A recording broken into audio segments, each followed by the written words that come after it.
Hello, everybody. Val Pancakes here, and joining me tonight on the stack, I have C.R.E.E.P.S. That would be Irving West and AndeyRipley, and you can see them in Paradigm Pro Wrestling, Southern Violence in Wrestling, Deep South Wrestling, GIPW, Platinum Championship Wrestling, Square One Pro Wrestling, among countless others. Please welcome tonight with me, C.R.E.E.P.S. Hey. Great. I'm super excited about this. I'm really looking forward to it. I was really looking forward to getting you guys on here. I was able to meet you when I was in Indiana, and you guys are so much fun, and I just really enjoyed you, both your wrestling and just you as people. So I really wanted to get you on and hopefully get some more people interested in C.R.E.E.P.S. Yeah, that would be rad. Yeah. So first, sorry, go on. Oh no, I'm sorry. It's all you guys. I'm just here to facilitate. First, though, I do have to ask, what does C.R.E.E.P.S stand for? It means can't really exist either politically or socially. And how did that come about? Well, so before we started working on what became C.R.E.E.P.S, it was just sort of a natural process where we started to incorporate more of who we actually are as people into what we were doing with wrestling. It's not like it's miles apart from where we had started, but it just seemed like it made sense to make it more explicit. And so, as far as the idea of not really being able to exist, I know that you have certain components of this that. So, like for me, that's as a non-binary person, who politically, in the state of Georgia, doesn't exist because that's not an option for like your government ID. That's part of it. Being bi, pansexual. And not necessarily like always having people, not always, but often having people be like, oh no, you're really straight or you're really whatever, you know. And then for you. Yeah, for me, I've been trying to be more, I don't know, like to present more visibly the fact that I am not white. Passing is a really strange thing, but I'm half Native Hawaiian, and it's one of those things where because I pass, you won't know unless I put it kind of front and center. And it's not that it's the entirety of me or my identity or that it means like absolutely everything, but I think representation is important. And again, in Georgia and perhaps many other parts of the world, I would assume, encountering Native Hawaiian folks isn't really that common. Certainly like other Polynesians all you know, but yeah, so that just seemed like a natural thing to me to want to incorporate into this as well. And it seemed to fit, like all of this just started fitting together really naturally, actually, as we just started talking through it. So yeah, and thinking about people who exist like on the fringes of society. And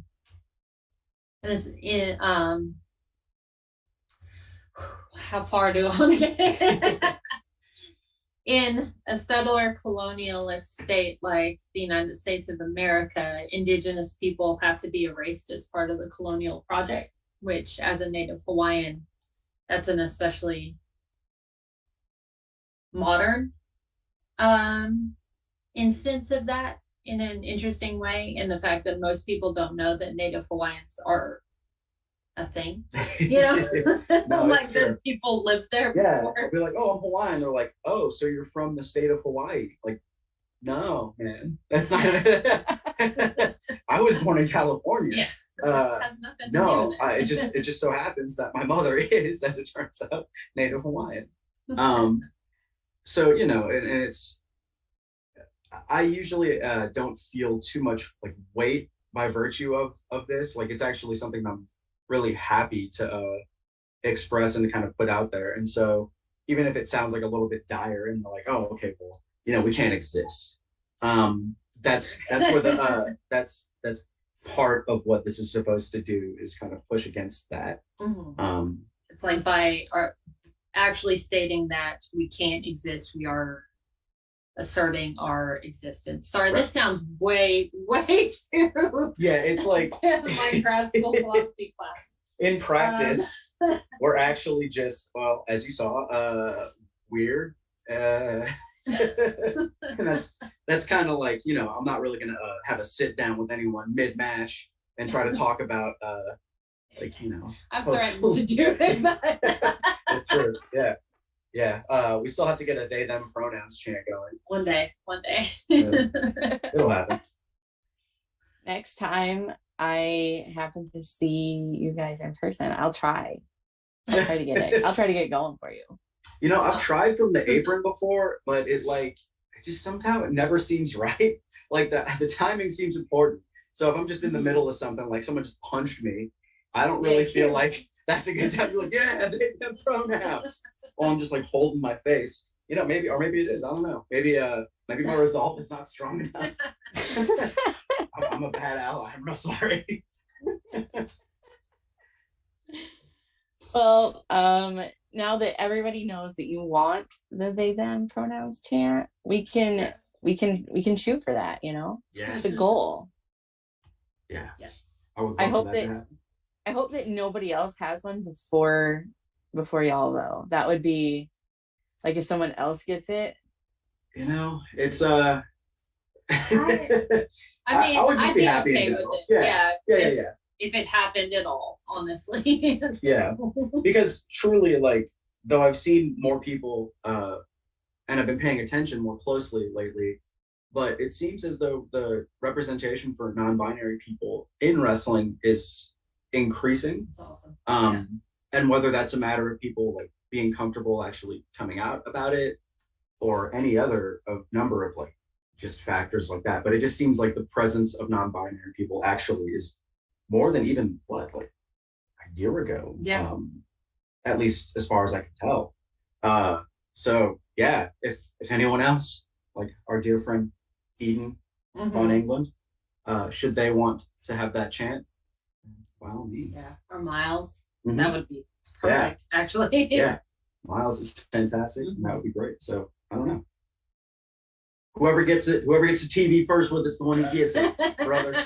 First one TV wins, brother. There you go. I'm glad that we, have established a ground rule for it now.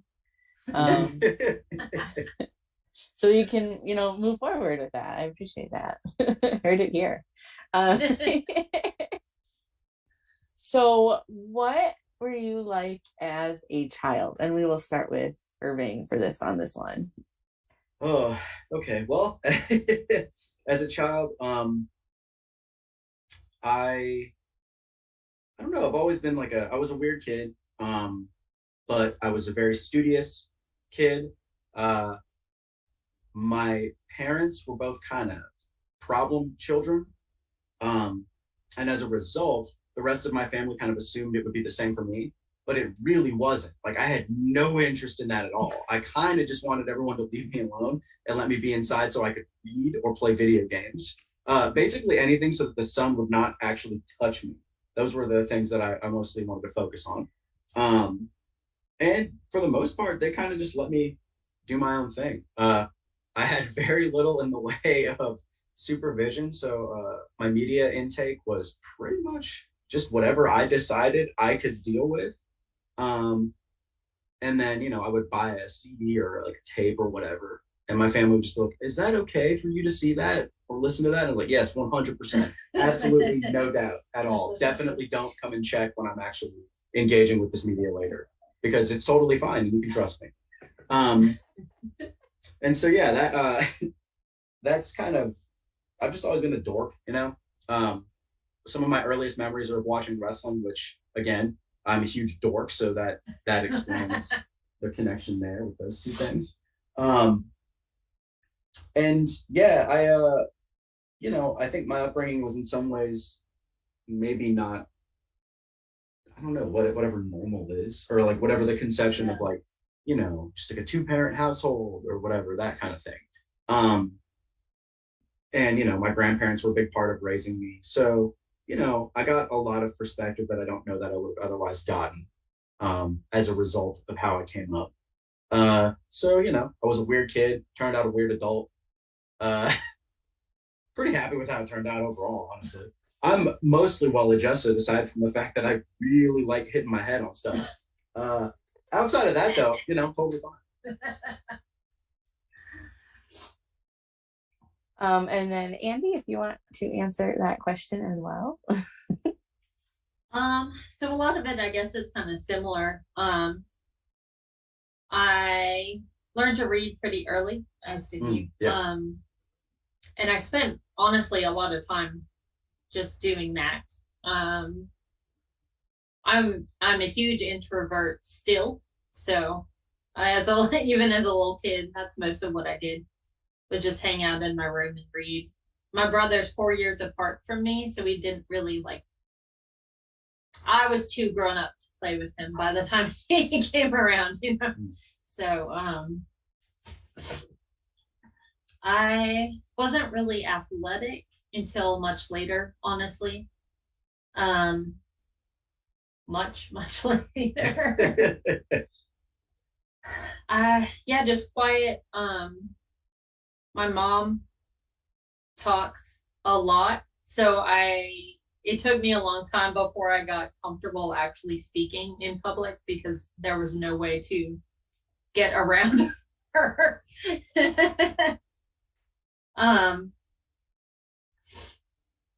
Raised Catholic, so I've got a lot of fun guilt stuff that I'm working through still. Raised Catholic. Yeah, that's what's up. I feel you. Yeah, I don't know. Good in school. Didn't start really getting into trouble until later, and even then it wasn't like anything too crazy. Just cutting class. Whatever. School's boring, but yeah, I wouldn't recommend it.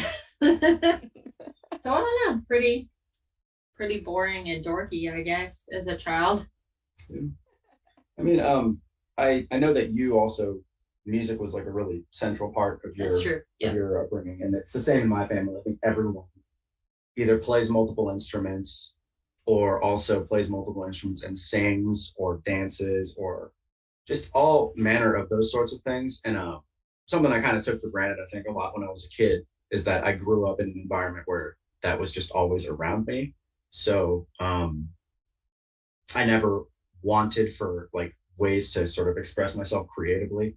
And my family, honestly, I don't know how they were as outgoing with me as they were, but they kind of just let me be as strange as I wanted, within certain boundaries. There were just weird arbitrary lines, like, hey, you can't bleach your hair. That's too weird. But yeah, I don't know. I'm like, okay, I guess, whatever. I guess I'll just go watch this incredibly gory thing I'm not supposed to. That's fine. But, for the most part, I just got to be a strange kid. So Nice. I think my family tamped that down for me a little bit. Well, that backfired. Yeah, especially they didn't want Yeah, no Any tattoos. tattoos? Nice job. Nice job. Yeah, I promised my grandma I'd never get tattoos. That worked out really well. I was like, wait a minute.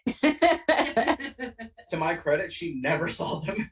It's true. I didn't want to make her cry, but at the same Yeah. time, I'm a horrible liar.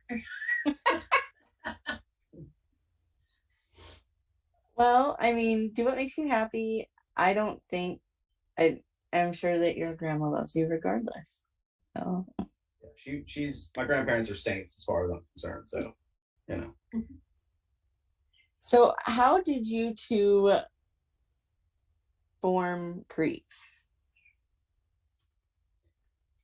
What is your origin story? Well, we started training to wrestle at about the same time. You a little bit before me, right?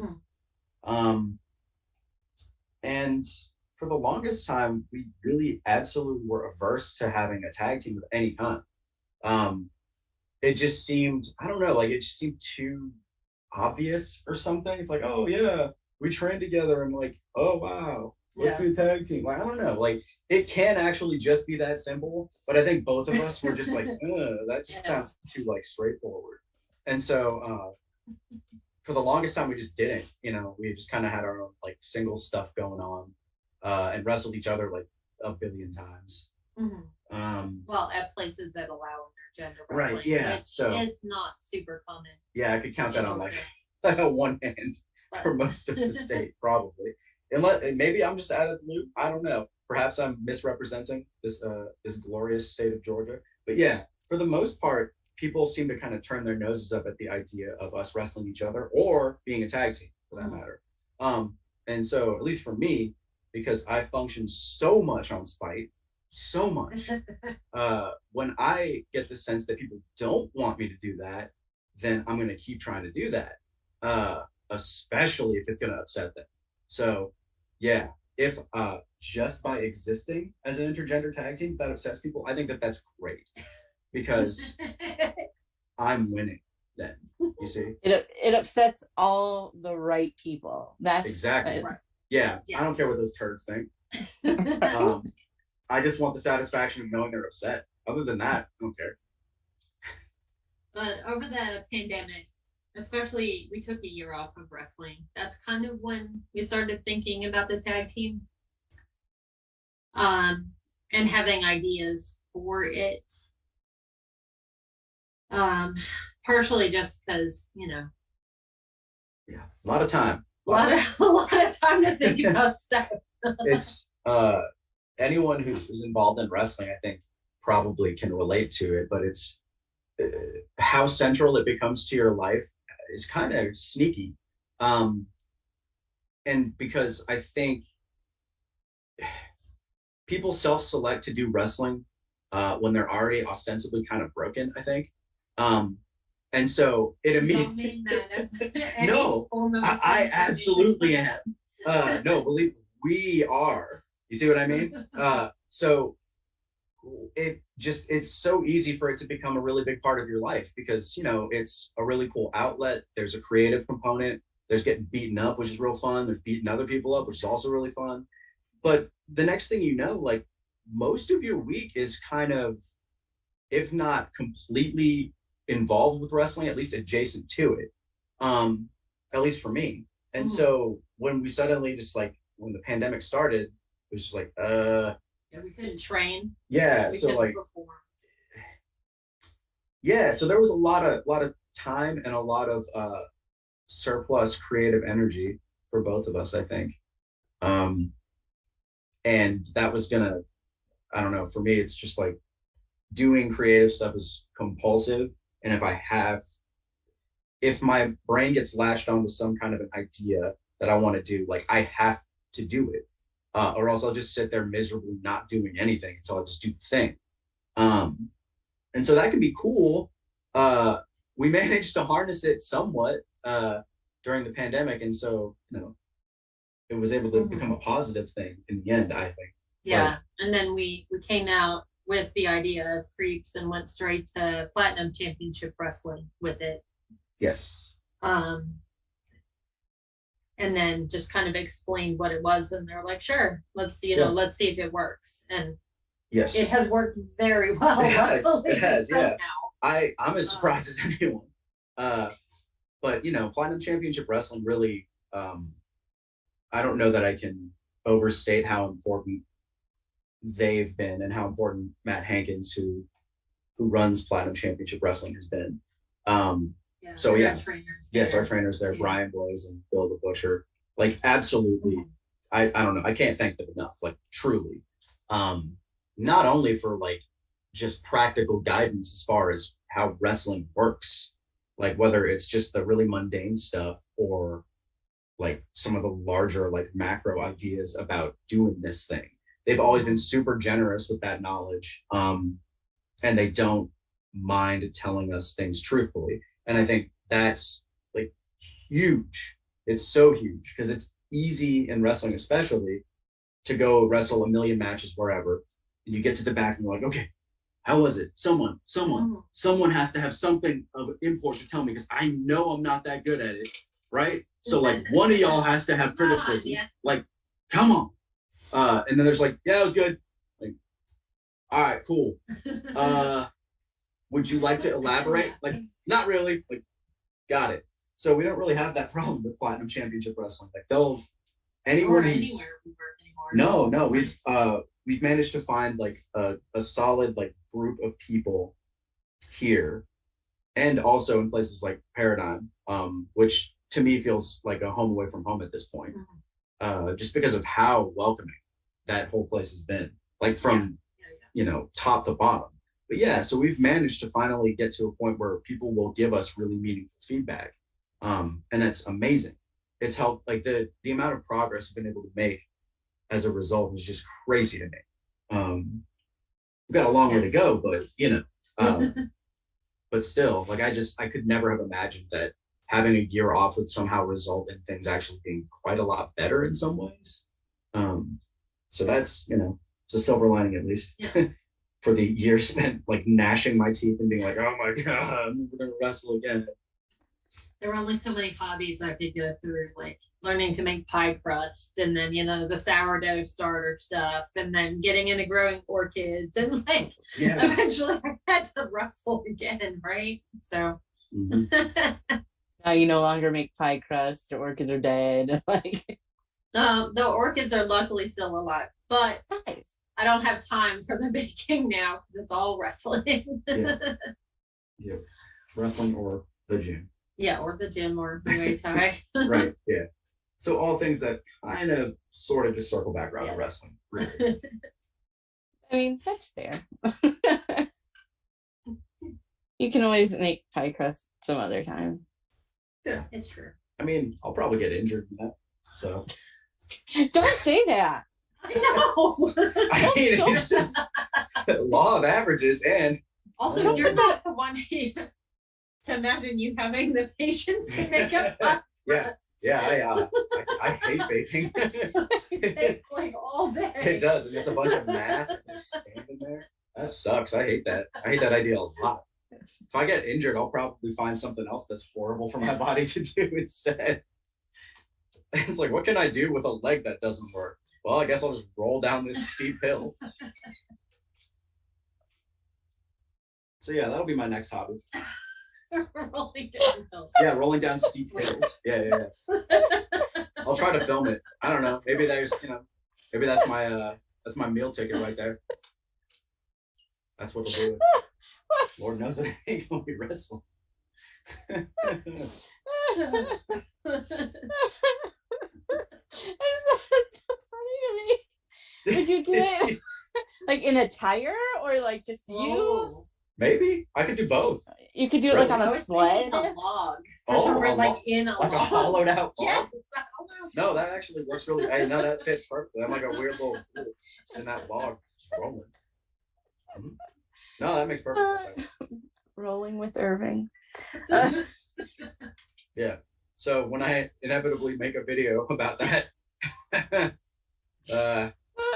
everyone, you were warned.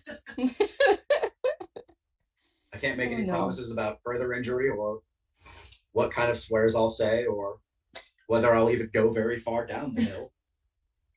But So maybe I can get a GoPro, really make everyone nauseated. keep Irving away from steep hills. Got it. Yeah. Yeah, I had some caffeine now, so the caffeine's taking hold, and I'm like, I'm going. I got ideas now. Oh no, I didn't put that in. Don't put that on me. That was not a stack. No, it's not your fault. I'm full of ideas. Most of them not good. So, how did you decide to pursue wrestling? And we'll start with Andy this time. So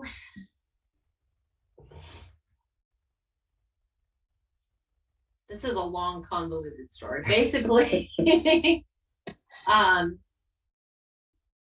mean, I liked wrestling, but I was worried about actually doing it because it's dangerous. And I knew that going in.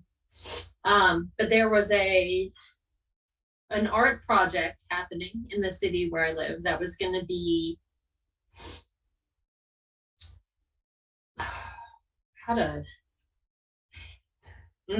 anything I say about it is going to make it going to sound real mean, which is not necessarily how I mean it. Basically, it was a bunch of artists who wanted to do performance art as wrestling, which wrestling is performance art, but and I heard about it and I was like, y'all know that that's like dangerous. Like you should train for years before you try to do any wrestling. You can't just do it. And I guess my parent brain kicked in and I was like, well, I gotta go. I gotta make sure these women don't kill each other, So I found them some training and we all went. And then like the second I started, I was like, well, I've got to do this now. Like I messed up and now here I am. And this is awesome. So, yeah, I don't know. I guess that is really how it started. Ironically, I was the one who first got injured as a part of that art project thing. Did anyone else at all? Yes, someone else broke their wrist as Really? well. Yeah. No. So Yeah, anyway. And then you. Yeah. Well, like I said, jealous. yeah, I did. I got super jealous. Like I said, I've been watching wrestling, my entire life.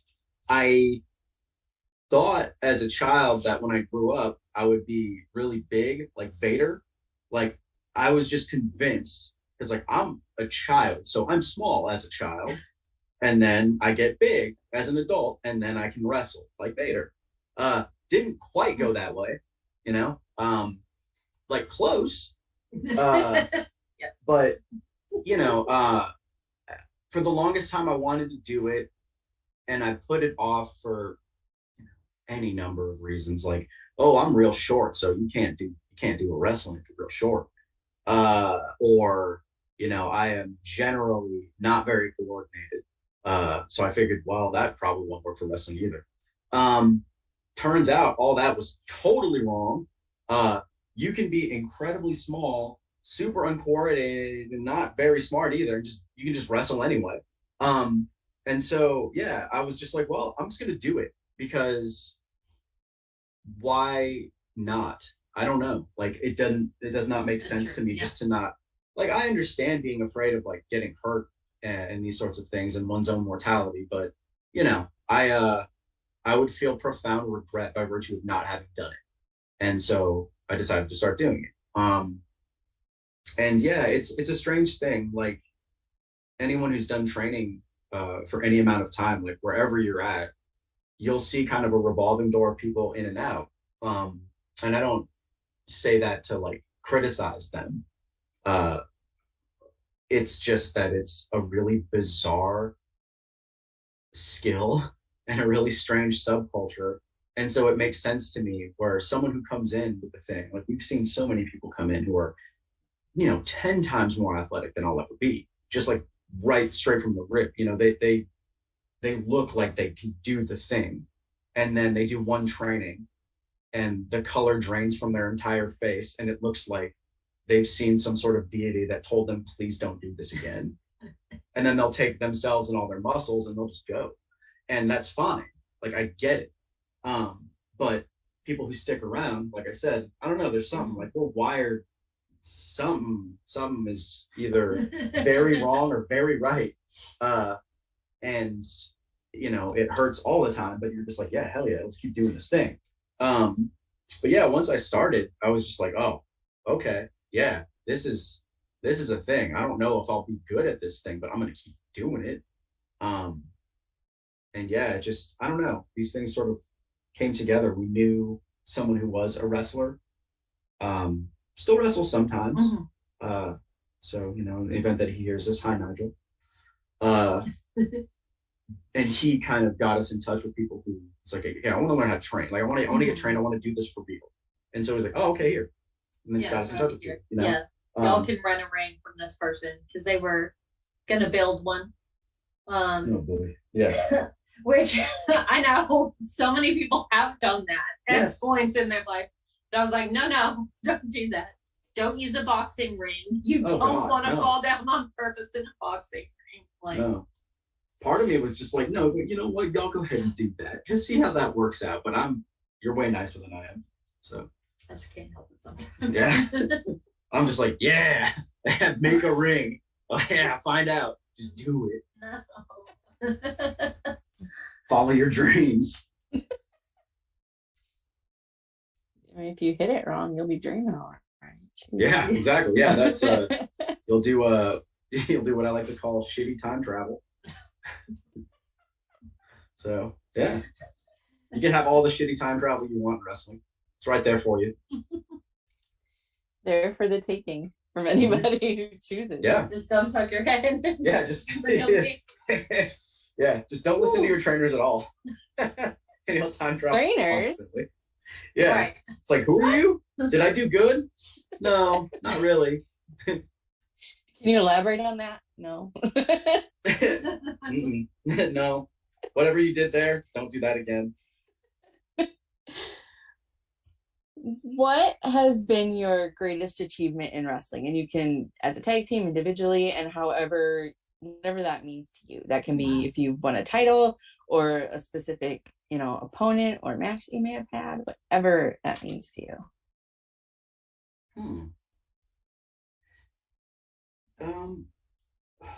This might be I mean, I don't know, this might be the same one for you. Like, I'm really happy with some of the things I've been able to do, some of the reactions I've been able to prompt from crowds, whether it's positive or negative. Like, there's something magical about being able to do that in general. But I think, despite the fact that most of wrestling, at least on the back end of the thing, is just a bunch of dorks who really like it and have fun doing it. But I think wrestling is ultimately it's for the kids. And I don't even really, I'm not like, oh my God, kids, oh, I love children. It's not even like that. I just think it's something really cool and something that resonated with me as a kid. Seeing 1, 2, 3 Kid beat Razor Ramon was the biggest deal to me. And being able to do anything, whether it's get the amount of vitriol needed so that they can have the joy of watching someone just get absolutely pummeled, usually me. That is amazing, being able to do that. But we made what I hope would be a lifelong fan out of this little girl at just the most bizarre place, which was a Bigfoot convention, where we were booked to wrestle. And I don't know, I had never explicitly had the experience as a wrestler of a child being like, I've never seen this before. I've never been to this before. What you did makes me want to actually pay attention to this and to suddenly just really get into a thing. And that's crazy to me. I don't know. To me, that's I can't think of something that has been more meaningful, at least personally. I mean, they were way a bigger fan of you, still. Well, I was a good guy. Yeah. And No, I yeah. won. It's true. Yeah, you did. Yeah, I got thrown all around in that Bigfoot convention. But again, like being part of that, it's wild. Like that, I don't know. Like I guess I knew, sort of as an abstract, that was a potential part of doing wrestling stuff, but just to actually see it happen, it's wild. Like I didn't even know how to respond. She's like, okay, I gotta go over here now. Having emotions, don't like it. See you. So. Yeah, that was awesome. That connecting with little kids, either if they hate me or like me, is definitely a big reason for why I still do this. I think adults are fine. Yeah. But yeah, they're all right. Even before we started wrestling, anytime I'd see gifs of children reacting to their favorite wrestler. It's so pure. It's so good. Yeah, it really is. That, and like all of those fancy video packages that the bigger promotions put together for wrestlers doing charity stuff or meeting kids and all that. I'm just like, oh, man, y'all turn that off. I ain't trying to have feelings right now. The recent one was Sasha going to that school. Oh. Nope. Don't show me that. I ain't trying to have feelings. Stop it. I guess on the more professional side, up until last weekend, I would say that my biggest thing was when I got to wrestle Aja Pereira before she went in, is now making history as a ref in the WWE. Because I had watched her wrestle for years before then and been like a huge dorky fan. And then I got to wrestle her and it was awesome. I mean, well, at the time, it was one of the best matches I had, which probably was still not good. But that was super exciting. And then I think the match I had Saturday against Charlie Anarchy felt like the closest to a real match I've had, I guess you could say. Like pacing wise, crowd reaction wise. It was face versus face, which is super hard.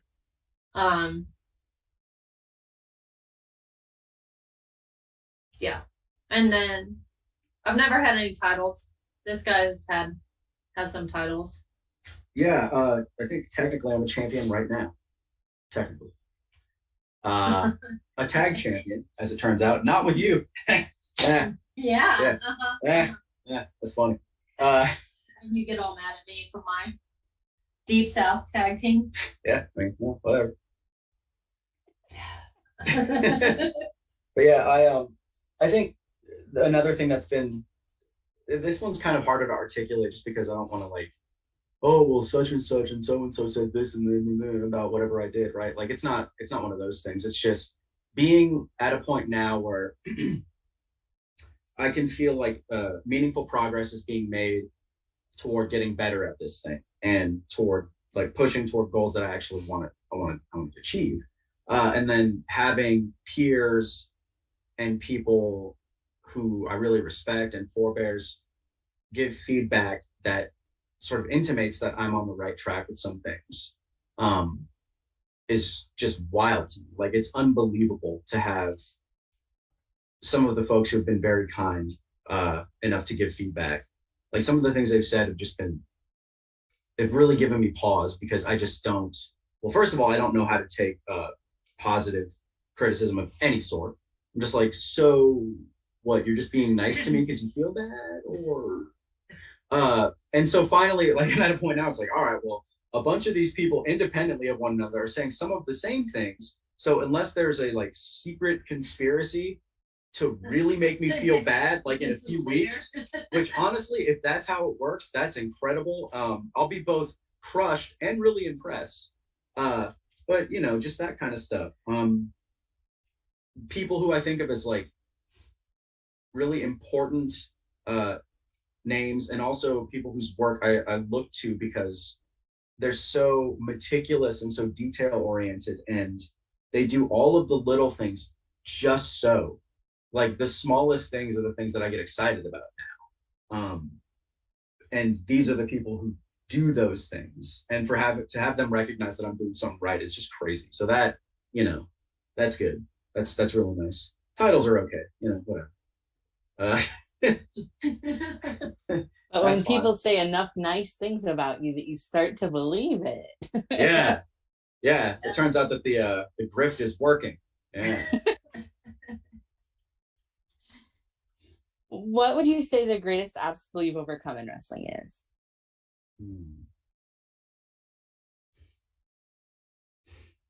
It's a tough one. And that can be anything, as far as like if you had an injury that you came back from, or if it's just like where you're located geographically, or whatever that is to you. If it was stage fright, I don't know. Yeah, I mean, I think there's probably a lot of, at least for me, it's like a lot of small things that kind of a lot of wrestlers, I would imagine, experience along the way. But I don't know, like I've always been diminutive in stature, so that's not like a surprise to me. Nor is it a surprise to me when people assume that I will or won't do this or that as far as wrestling goes by virtue of that. But I think this is going to sound as though I'm like denigrating non-wrestling roles, but I don't mean for that at all. But the assumption when I showed up places for the longest time, and I'm sure it'll happen again, was that like, oh, well, look at you. So what, you're gonna like ref, or what, you're gonna like manage, or what, you're gonna like ring announce? And all of those things are absolutely essential, and some of the the things I value most about wrestling. But that's not what I was training to do. I was training to wrestle. So to have people who know that for the longest time, people were like, oh, well, we're just gonna have you manage here, manage there, manage this, and manage that.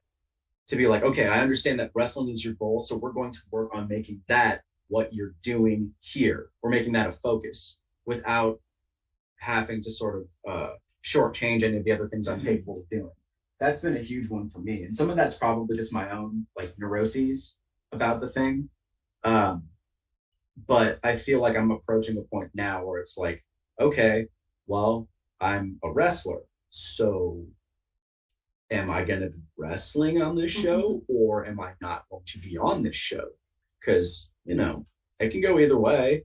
But people want me to actually wrestle. So that's, like that's, sounds weird, but that's like a big deal to me.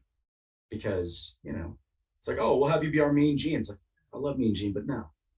Like wait until I've utterly decimated my body to the point where I literally cannot fall down again without turning to vapor. Then we can talk about some of that other stuff. But until then, no, I'm just gonna keep hurting myself. So you didn't get suplexed in 26-degree weather no, to manage somebody. Yeah, I wasn't, it's like, oh, we're gonna teach this guy sidewalk slams. It's below freezing. Yeah, I didn't do that so that I could be like, hi, here's Which Ripley. you'd be very good at, but here's Ripley. It's like, no, that stupid sidewalk slam in below freezing is in the back of my head. Like, nah, you need to go hit someone now. So, we'll wait. Like Bobby the Brain Heenan is one of my favorite dudes in the history of ever. If I could have even the slightest amount of talent that man had, then that's great. But he was a wrestler. So he did that, and he did it well, and then he did managing better than everyone. So that's the life cycle to me. So yeah, once I'm broken, all the managers better watch out. That's all I'm saying. For me, a lot of it was learning to trust my body. Part of it just having to do with how much wrestling hurts, because it does. And early training where they'd have me do the same thing over and over again, where like I couldn't move the next day basically. And thinking that was how I was always gonna feel. it's hard to, so I was scared to take bumps or to do flips or anything like that for the longest time, because in my experience that was traumatic and horrible on my body. I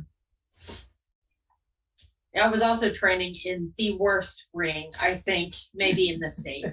I don't know. There are probably some contenders, and we just haven't been unfortunate enough to meet them. But this ring it feels bad. But it's like part of that, and also not really having been that athletic before then. But at a certain point, I finally got comfortable being in a ring, like both as a performer and on like during training and things like that. Which has shown like has helped all the aspects of it, like me not being terrified to fall down. And then another thing is an obstacle I'm still overcoming is the trying to get people to understand what a non-binary person is, and not just I love women's wrestling, but I'm not a female wrestler, you know, and I will absolutely wrestle anybody. But there's just so many places that are like, oh, well, you can only do this because of your body. Which has not been as much of an issue when you leave the South. Which, so I guess that's a geographic thing. Yeah. But both getting like commentary and the audience to appreciate who I actually am as opposed to what I look like. And then promoters as well to at least like give me a chance to do something else. Plus, there are no women working right now, like hardly at all. So if I get stuck in that position, I can't wrestle. There's no one to wrestle. Because it's just COVID and there aren't a lot of people working right now. So I can only wrestle Rose Gold so many times. Right. And we keep doing it, and we will keep doing it. And you know, and at a certain point. Yeah, Rose is great. Yeah. But you know, I mean, it was, you know, it's kind of like how many matches. Like when I wrestled Crystal Rose 25 weeks in a row because they could not find anyone else. That's not an exaggeration. No, we counted. They let us wrestle once during that, and it was with so much fussing. They're like, oh, I can't believe that I'm doing this. Oh, so-and-so's rolling over in his grave. Oh. Someone had died like earlier that day who was really against intergender wrestling, and you know, somehow it was our fault. Yeah. I'm sorry. Yeah. And then the match actually was just, they were like, oh, okay, all right, Irving, no punches, can't pick Ripley up for any kind of a move. You know, like I was like, okay, forearms, like no, forearms are too close to punches, can't do that.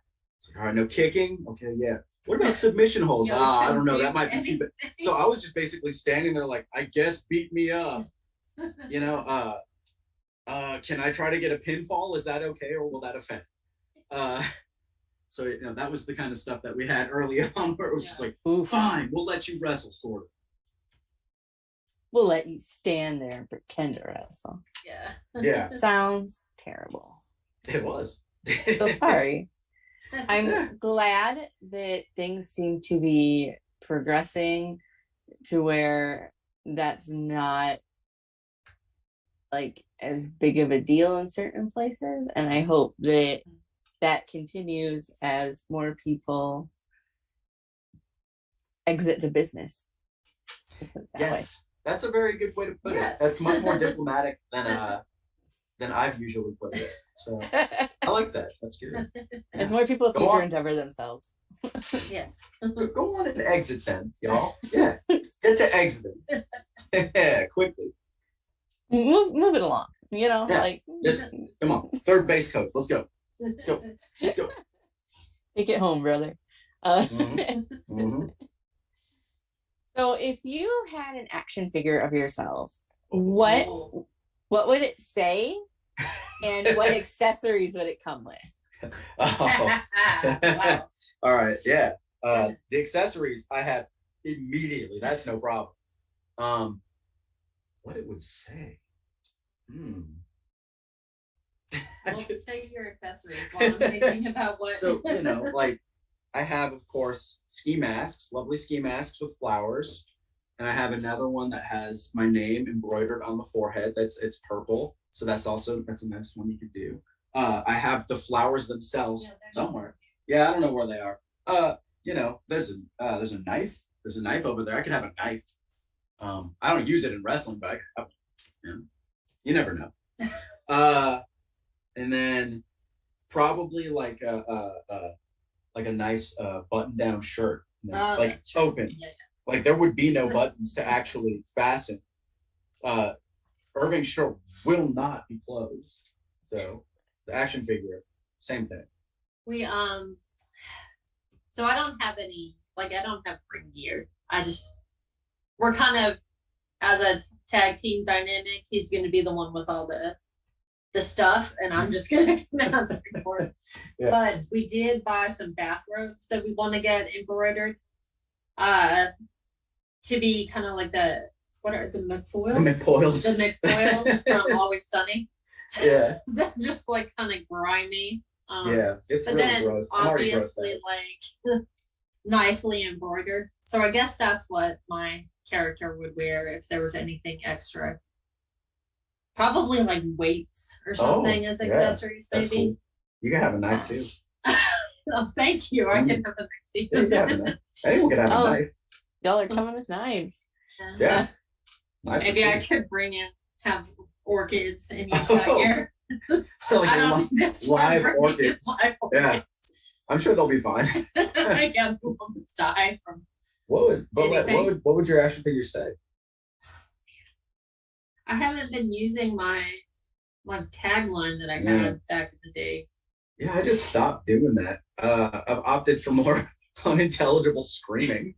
I mean, that's a thing that it can say. So if like you could just pull the little cord and it's like, I think that'd be good. Pretty good. Like I had you remember those because we're old. Remember those Ninja Turtles that they had the big giant awkward looking shell on the back? So they could you pull that thing through and then it was just like it was supposed to be like cowabunga, but instead it just sounded like nah, nah, nah, nah. Those are I want my action figure to be like that. So put like backwards masking in it. Yes, and like a big weird growth that you have to pull a thing through, and then I just unintelligibly say some. I'm sure kids would love that, right? It'd be a great toy.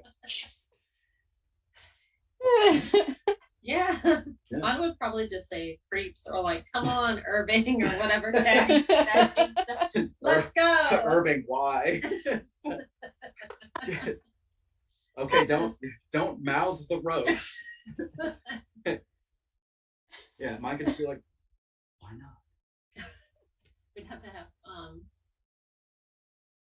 like you pull the little thing and it licks its hand to tag each other somehow. Yep.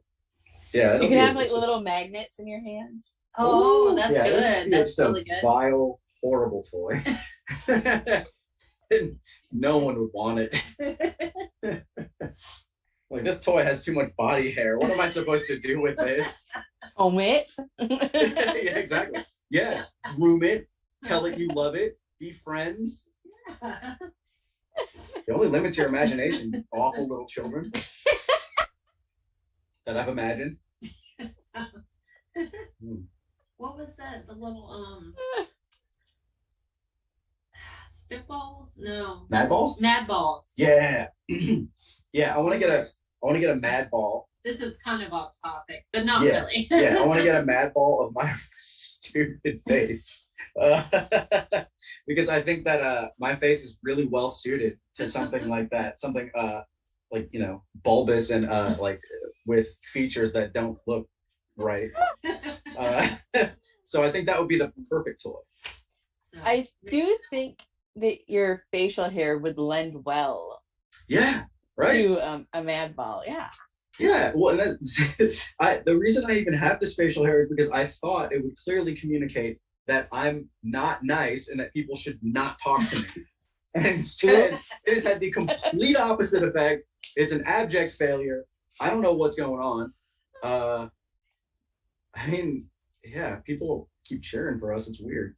Like, I come out and I'm like, hey, this is what I look like. And they're just like, yeah, sure. That seems fine. Like, all right. I think this says more about y'all than me at this point. Well, I was a big fan of y'all when I saw you. So I don't know what that says about me, but I'm sure. I mean, I think that you're great. So, yes. I'm sure that's not the only weird thing about me, I'll be honest. We're only scratching the surface as far as weirdness goes here. Oh, I am, while we're kind of talking about it, you guys do interesting things outside of wrestling. If I remember correctly from when I got to chat with y'all when I was in Indiana, such exotic locale. Beautiful Indiana. Why do people come here? I mean, I live in Nebraska, so I really can't throw too much shade, I'll be honest. But yeah, I'm in Georgia, It's all a lateral move. Same level of suck, just different. Yeah. The window dressing's a bit different, but it's the same suck.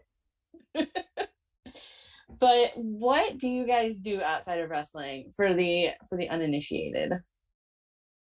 So we are also paranormal investigator. Yes. Or maybe more sightseers.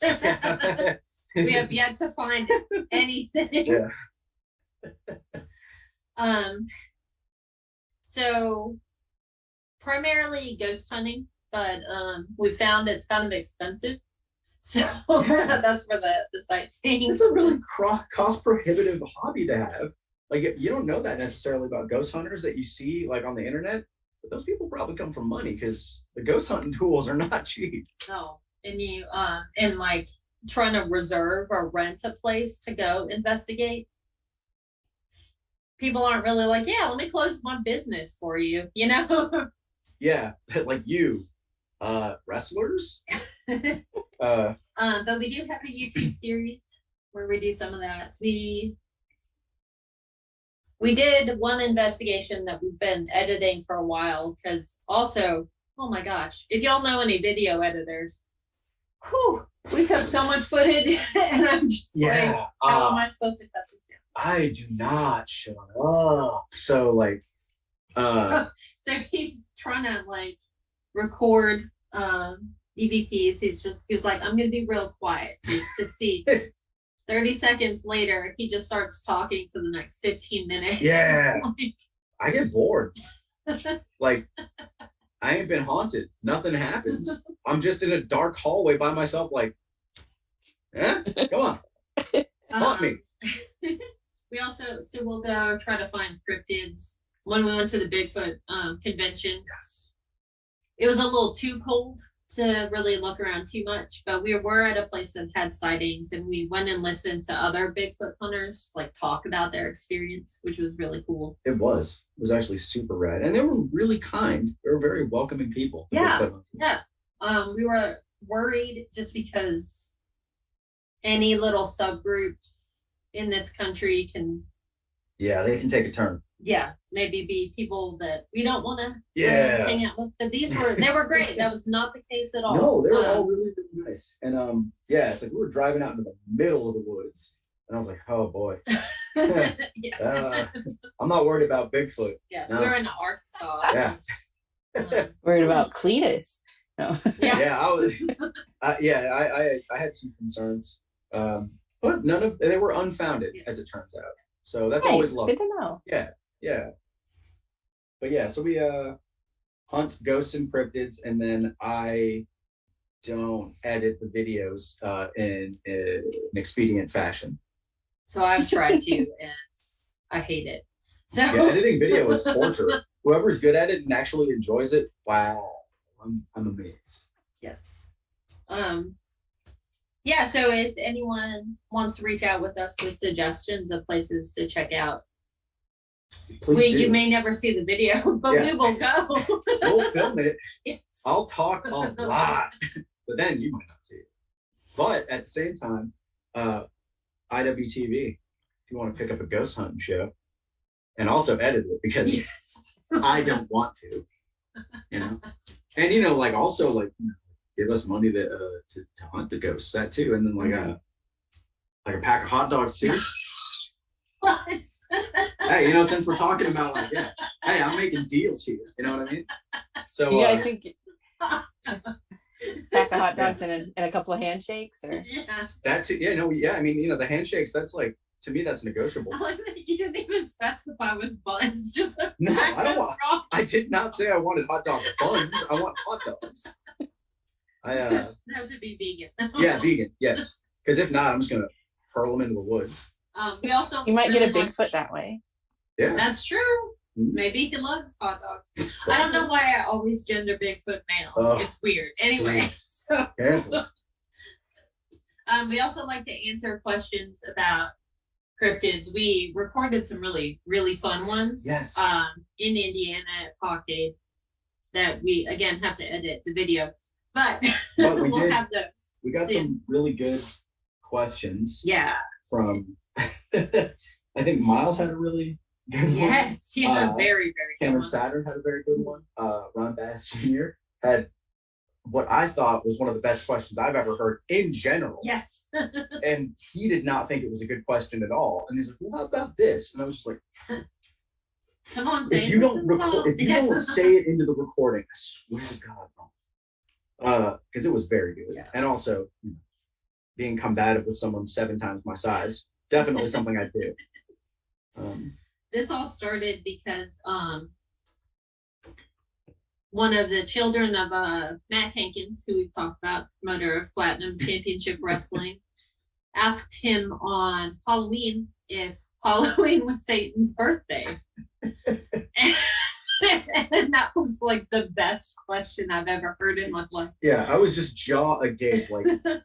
So we're like, well, we've got an answer for you, buddy, which is now it is. Yes, absolutely. Because you put it that way, 100%.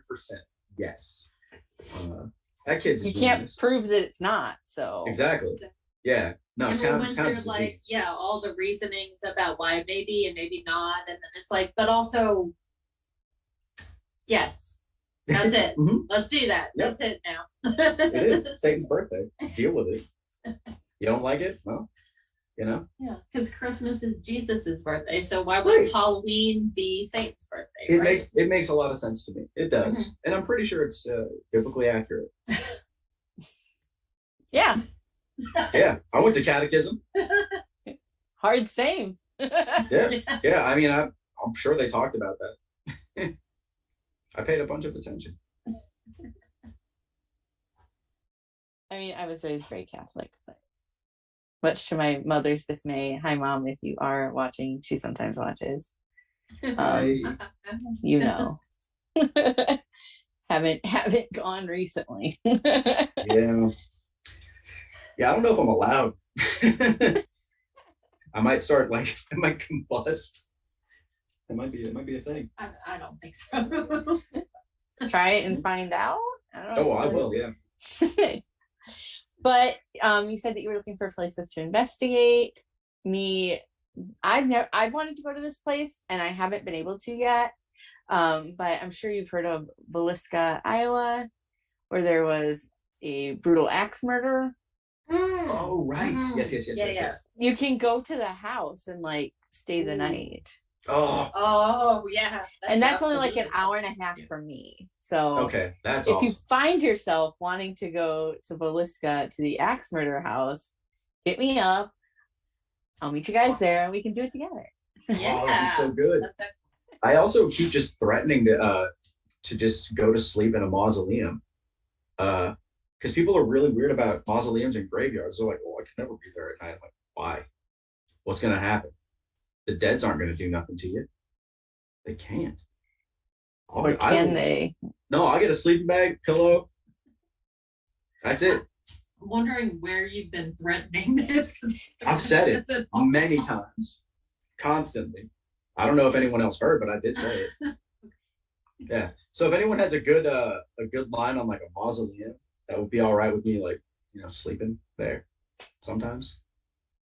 Yeah, I think if cemetery caretaker is still a job, I'm not sure if it is, That would be pretty perfect Oh, I for would love that. creeps. Yeah, that'd be really nice. I honestly don't know if that's a thing anymore. Do they not take care of the grounds anymore? They do, but I feel like it's probably all outsourced or something, you know? Oh, big cemetery. I wonder, Big Yeah. cemetery. Follow the money.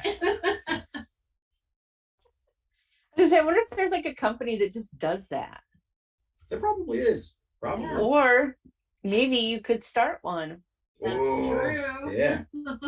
You could be Big Cemetery. I'm sure I look urban. Big cemetery, Wes. I'm sure that I look really trustworthy. Like, yeah, let me take care of the cemetery. It'll be fine. Like, yeah, he's an affable guy.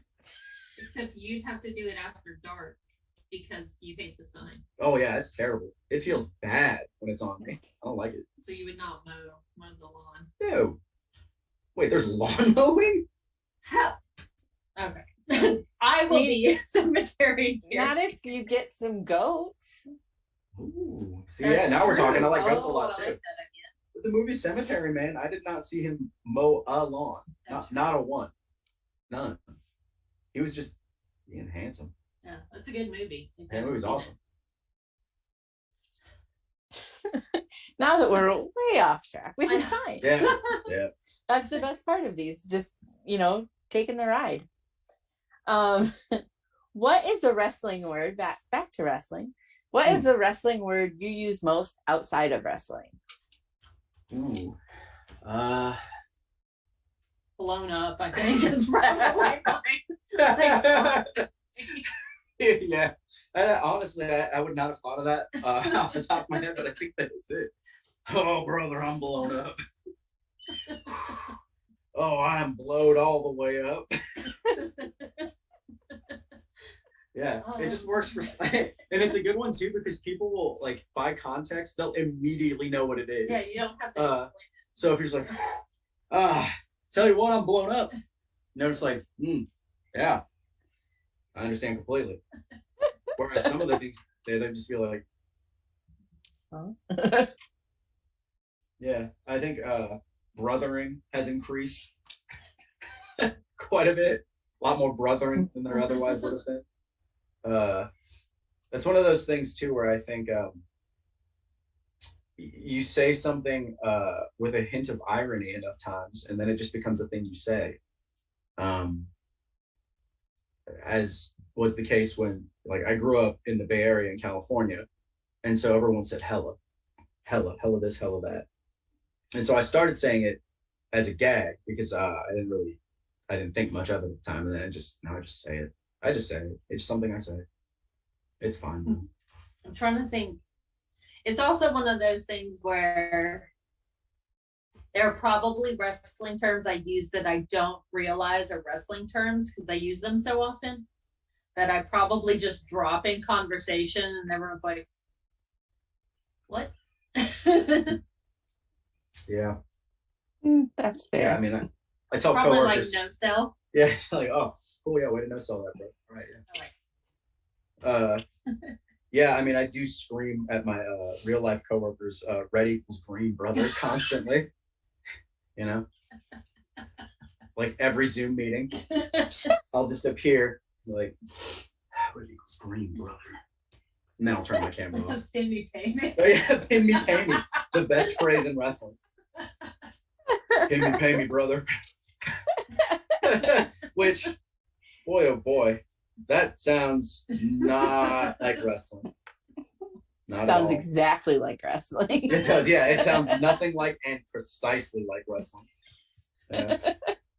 Pay me, brother. I wish I had more reasons to say that in everyday life, but I mean, you should make a goal to incorporate it into your everyday conversation more often. My signature for all professional emails. Oh, no. Pay me, brother. See how long it takes for me to get fired. Just no more pay me. Pay me? Yeah. So, wrestling, I know that y'all do road trips because I saw you in Indiana and you live in Georgia. And So, what do you like to listen to when you're on the road? Well, we mix it up a lot, I think. Like for the first part of most drives, if they're going to be like longer than an hour, it'll just be some music. Like, I don't know. I think we go to, there's a lot of Aaliyah. And Italo disco, yeah. Andrew WK, also always a good choice. Usually some really very ignorant, tough guy, hardcore stuff. And then we've had some audiobooks that we were slogging through. Some of them are good, but audiobooks are hard. They are, and my attention span, it is not good. So I will just space right out, and then I will have no idea what's happening anymore. We listen to nonfiction audiobooks usually that are about the paranormal. Not high production values, I don't think, on those. There was a JFK conspiracy book. We listened to most of it. Yeah. Not all of it. A couple of John Keel books. And John Keel, that guy was a piece of work, let me tell you. He wrote Mothman Prophecies, which was a nonfiction work, and then kind of became the movie. He's got some interesting views on women for sure. He cannot let a woman pass by his view and then be part of the book without a comment on their looks. I swear. He can. It's like, it just, like, you wrote it down, man. You could have took it out. But no, it's like, oh, yeah. Mrs. So-and-so. Mrs. So-and-so. Very attractive young housewife. A very comely young housewife. Why are you saying But then that? also sometimes it'll just be like, yeah, a home woman. It's like, you didn't have to do her like that, John. Yeah, come on. Bro, you were no prize. I've seen you. No. All right?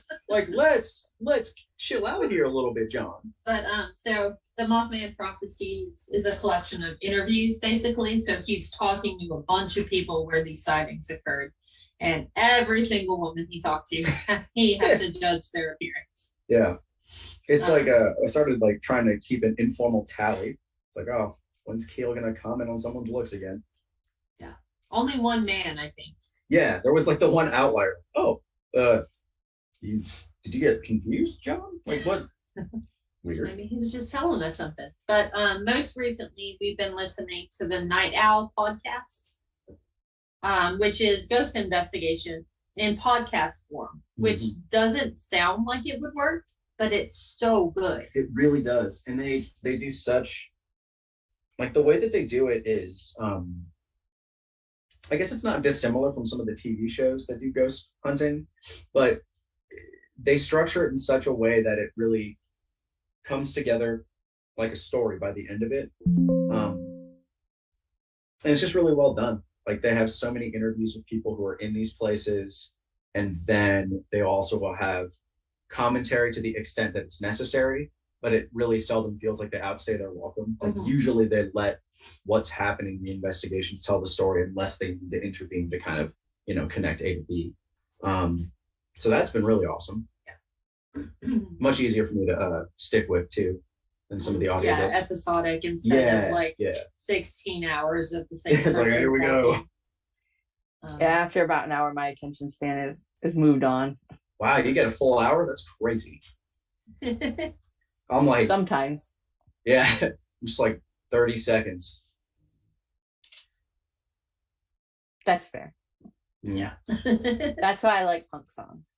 Yes, exactly. Yeah, and I feel that way about wrestling matches and bands sets when they play too. If you're a band and you play longer than 20 minutes, you are cruel. Take it home. Yeah, wrap it up. Like, past 20 minutes, like, you are subjecting your crowd to torture. Unless you're George Clinton. Yeah, well, there's always an exception. There's an exception. But by and large, 20 minutes, get out. I want to hear the good stuff. If you're a punk band, you can probably play like 40 songs in that time. So, like, you really, like, people will still hear you go, okay? Like, 20 minutes is fine. And then, wrestling matches too. Ain't nobody trying to watch all that. Sometimes. Fair enough. Those Iron Man matches. Oof. Ugh. Yeah. I mean, good ones are really good. Yes, that's true. It is. It's true, but few and far between. It's true. Yeah, I think it takes some special, very talented, experienced folks to make those work. So book creeps into nothing. Yeah. So definitely put me in an Iron Man so I can lose my voice in the first minute. You're like, just kidding. Yeah. Or if it's an I Quit match, I literally won't be able to because my voice is going to be completely gone before that time. I guess I'll win. So when you're on the road, I'm a big fan of snacks. I'm a snack source, so snacks. Mm-hmm. What are your go-to road snacks? Ooh. So lately, well, okay, energy drinks I count as part of it. So that's like, those are, we gotta have those. It's important. Yes. So a lot of ghost energy drinks, both because they're great and because it's on brand for ghost hunting. And then there have been some other wild ones like these C4 ones that taste like Starburst. Those are really good. Those are really good. Alani knew. They're smaller, but they taste really good. Yeah. The cherry slush is really good. They're svelte little cans. Coconut water, because we never drink enough water. Miles, I'm sorry.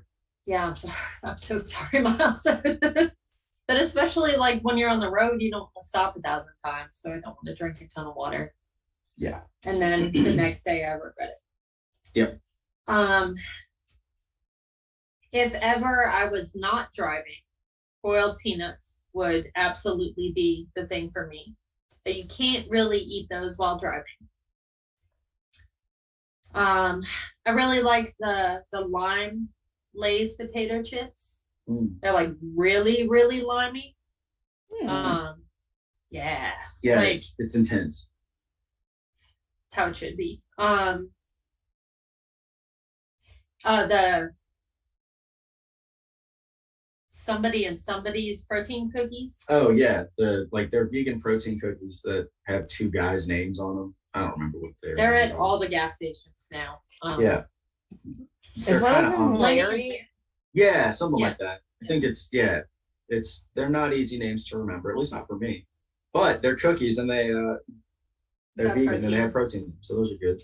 And they're not terrible for protein cookies, so. Yeah, they mostly don't taste like sand and medicine, so like they're all right. And then I found on our travels to and from Paradigm, since we're usually in Louisville, they have, it's where I discovered this vegan jerky called Bee Leaf.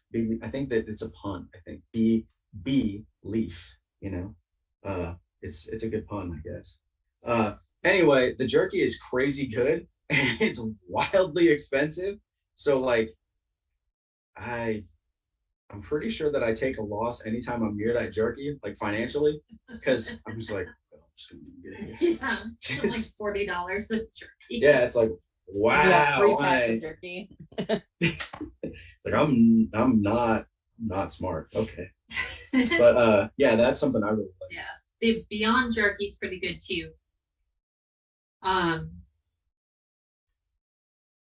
This is boring, but I always bring apples. Just, Yeah. To pretend that we're healthy on the road. We're not, but No. We stop for Impossible Whoppers a lot. For sure. Large fries. Yeah. It's there are stretches of this great nation where vegan food is not exactly the easiest thing to find still. And as much as I like fried potatoes, which I like a lot, I like fried potatoes a lot. As it turns out, that is not all that one should eat. So yeah, the Impossible Whopper has been a really interesting turn of events. Still, yeah. I'm sure it's probably still horrible. Oh yeah, yeah. Sure. But at least it's got like more than just a potato in there. So. Gone are the days of only McDonald's apple pies. Yeah. which I love, but you can't eat only that all day. No, not if I. No, I don't. I don't want to think about what that would. Well, I mean, not with that attitude. Yeah, exactly. Yeah, no, I'm a quitter. It's what it is. Do you have any pre-match rituals? I don't, and I kind of feel like I should, just because so many people I really like do, and I'm like, what am I missing out on? You know, other than just telling everyone have fun, be safe. Oh yeah, yeah. It's like, yeah, even if I'm not in the match, if I'm nearby and someone's about to go out, I'm like, have them be safe, have them be safe, have them be safe. And I really do hope that they do both of those things, because if you're not having fun, don't bother. Pre-match rituals, I think, like, I have small things, nothing like too intense, but just before I go out, I try to just get my blood flowing a little bit. I just do this, like, I don't know, this like stupid tiger mask, like jump and dance thing. I don't know, like it's just something I just started doing. It just helps with some of the nervous energy, get me a little bit pumped up. I usually start breathing real heavy too, to try to get myself like pumped up. I'll probably make a bunch of weird faces. No one will probably see them, I hope, but I make a ton of weird faces. And then, like, I frown real hard, you know, because I'm tough. And I furrow my brow because I'm serious. And then, you know, I go out there and that all communicates, I'm sure. My love for Tiger Mask, my seriousness, it all comes through in my wrestling style. I definitely gathered that. So yeah, when people see me, they're like, wow, it's like a really serious tiger mask without a mask. Whoa. That's what they always say it constantly, you know? People tell you that all the time. Must be so boring. I can't go 2 feet without someone saying it. What is your favorite move to take, and what is your favorite move to give? Oh. So I've been rethinking my stance on Saito suplexes. I enjoy them, but I took a pretty gnarly one on Saturday, so maybe they're not my favorite anymore. No, it's good. You get to see the white light. Those are fun because I'm just being flung typically, because people are a lot bigger than me when they give them to me. And if I hit right, I can like flip up and then do a front bump out of it, which is fun. Yeah. To give.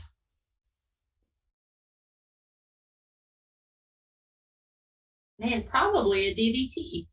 Yeah, it's a satisfying one. Yeah, simple, fun. Yeah. Yeah. I really, well, there are a couple that I are kind of a fun one for me. Pile drivers, I really enjoy taking, because at my size, like the danger relative to other folks is pretty low for me. Because most people's legs are big enough that it's like, I'm not that worried usually. We'll see if that comes back to bite me. But up to now, it's been a real fun one for me, because it horrifies people. And I love that. Yeah. I also, there are some that like I kind of love and hate. Fall away slams, they're just misery, but they're also really fun. Because people can just like chuck me. So I'll usually just skip across the ring like a stone, and it kind of sucks a lot. But at the same time, I'm in the air for a really long time, and that's a fun sensation. And then to give,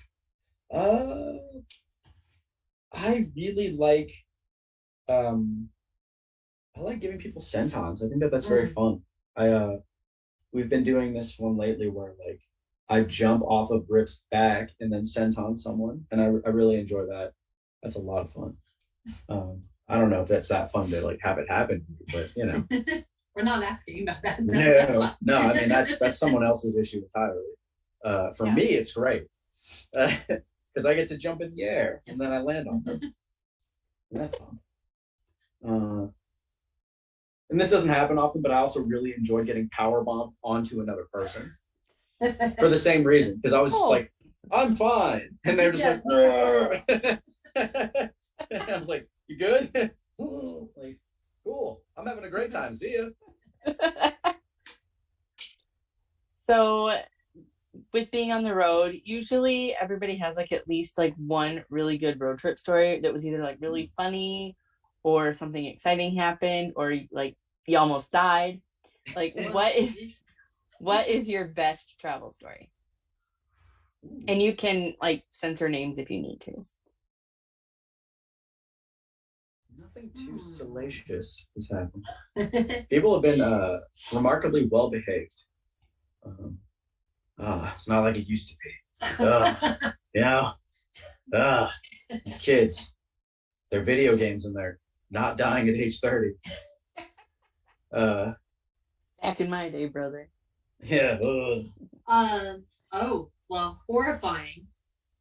We won't spend too much time on this, but so when we were going to the Bigfoot Oh, right. Yeah. thing, we stayed in Shreveport because there were no hotels or Airbnbs or anything in the actual city that this Bigfoot convention was in. And I waited till the last minute to try to find us anywhere to stay. So I find this hotel on Expedia that's $30 a night, and I'm like, it's just 2 nights, right? How bad can it possibly be? It was bad. So We did not stay. no. We walked into the room and then proceeded to walk back out and give the key back and leave. Yeah. The Google Maps insisted it didn't exist. Up and down. Probably should have told Yeah, us. like no matter how many times I put the address in, it just kept saying that's not a thing or this is closed. So we found it. There were no lights on in the front. Like, hotels, they have the little spot where you can drive in and there's lights and you can see a desk. This looked completely dark except for like a small light source on the inside. That should have also been another indicator. It was scary. It was really bizarre. I felt like we had just stumbled into a David Lynch movie. It was bad. Like that level of feeling unsettled. So, Like, are you certain that it existed? Yeah, I'm pretty sure. Yeah, they took our money.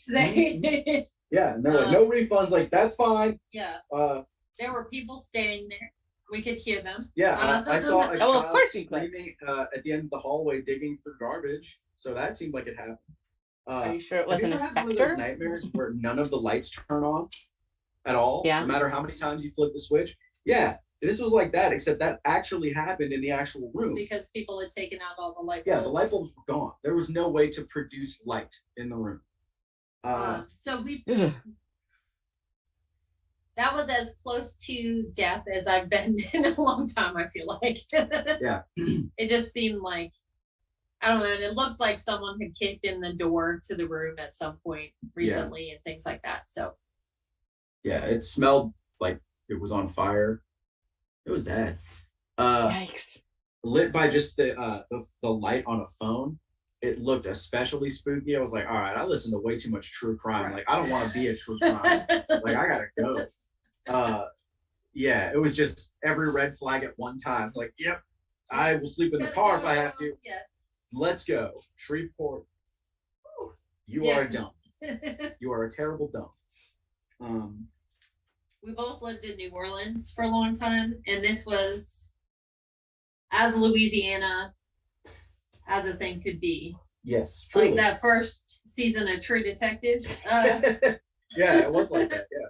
I don't know if there were any spooky cults at that place, but I wouldn't count it out. No. And also, this is just kind of, I mean, it's about this, but every ceiling tile was ajar.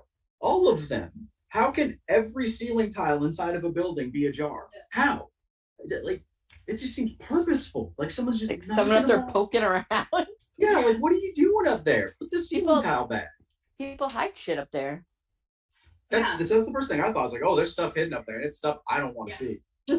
Yeah, you don't want any part of none of that. No. Yeah. No. I watch too much true crime also. Like 12 hours. Yeah. So we got there, we were exhausted, and it was like, no, we gotta go. So I guess that's the road trip story we have. Yeah, right, that's terrifying. Yeah. On the upside, the Bigfoot thing, great. Yeah. So it was worth it. Oh yeah, absolutely. Yeah. If I had died, maybe. Yeah. Take your chances with the Bigfoot. On that Expedia page, it looks like all nice and stuff too. Yeah. Whew.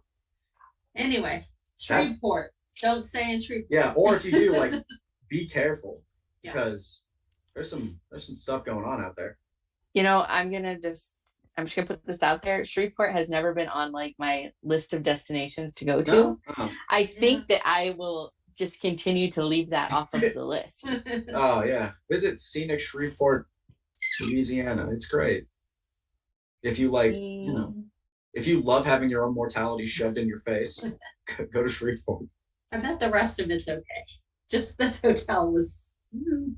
Yeah, maybe it's fine. I'm not gonna chance it. I'll be honest. I wouldn't. So, have just a couple more questions.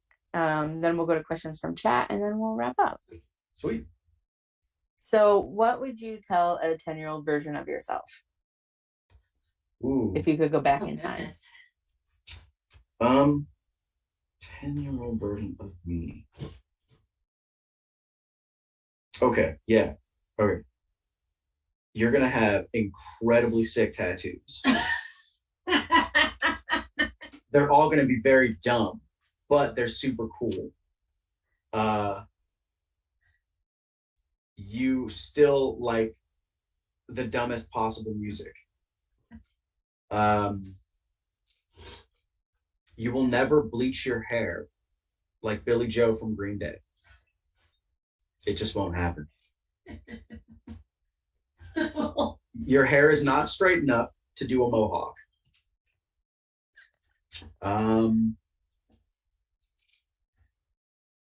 Crop tops are very good. Yeah, I think those are the things. Especially back then. Yeah. Yeah. I mean, they were still... when I was younger than that, I had a rat tail. So, I mean, that kid probably, he would have already been like, yeah, no problem. It's like, yeah, rat tail, crop top, let's get it going. But 10-year-old me, I don't know. 10-year-old me might not have been as keen on that. I was probably wearing like double XL metal t-shirts and things like that. Just looking really, really cool.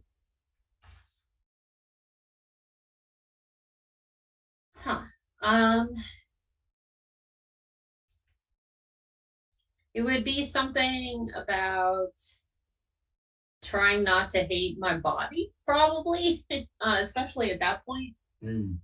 Heading into preteen times. Yeah. Oh boy. Yeah.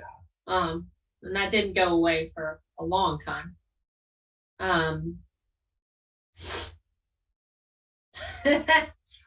also maybe something like, hey, you know how you really like all the women in these movies? It's not just because, they're because you identify with them. Hey, you really are into Mulder and Scully. That's what this is. Don't. It may take you 20 years to figure it out, but that's what it is. Like, but there's a beauty in the simplicity of this, believe me. Yeah.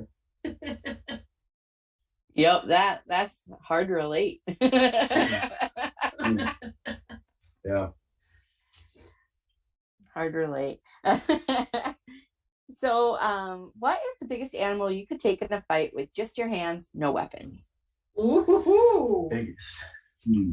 And you can pretend it's attacking you if that makes you feel better. Okay. I'm gonna do the shooter pose, right? Yeah. Goodness. Not a bear.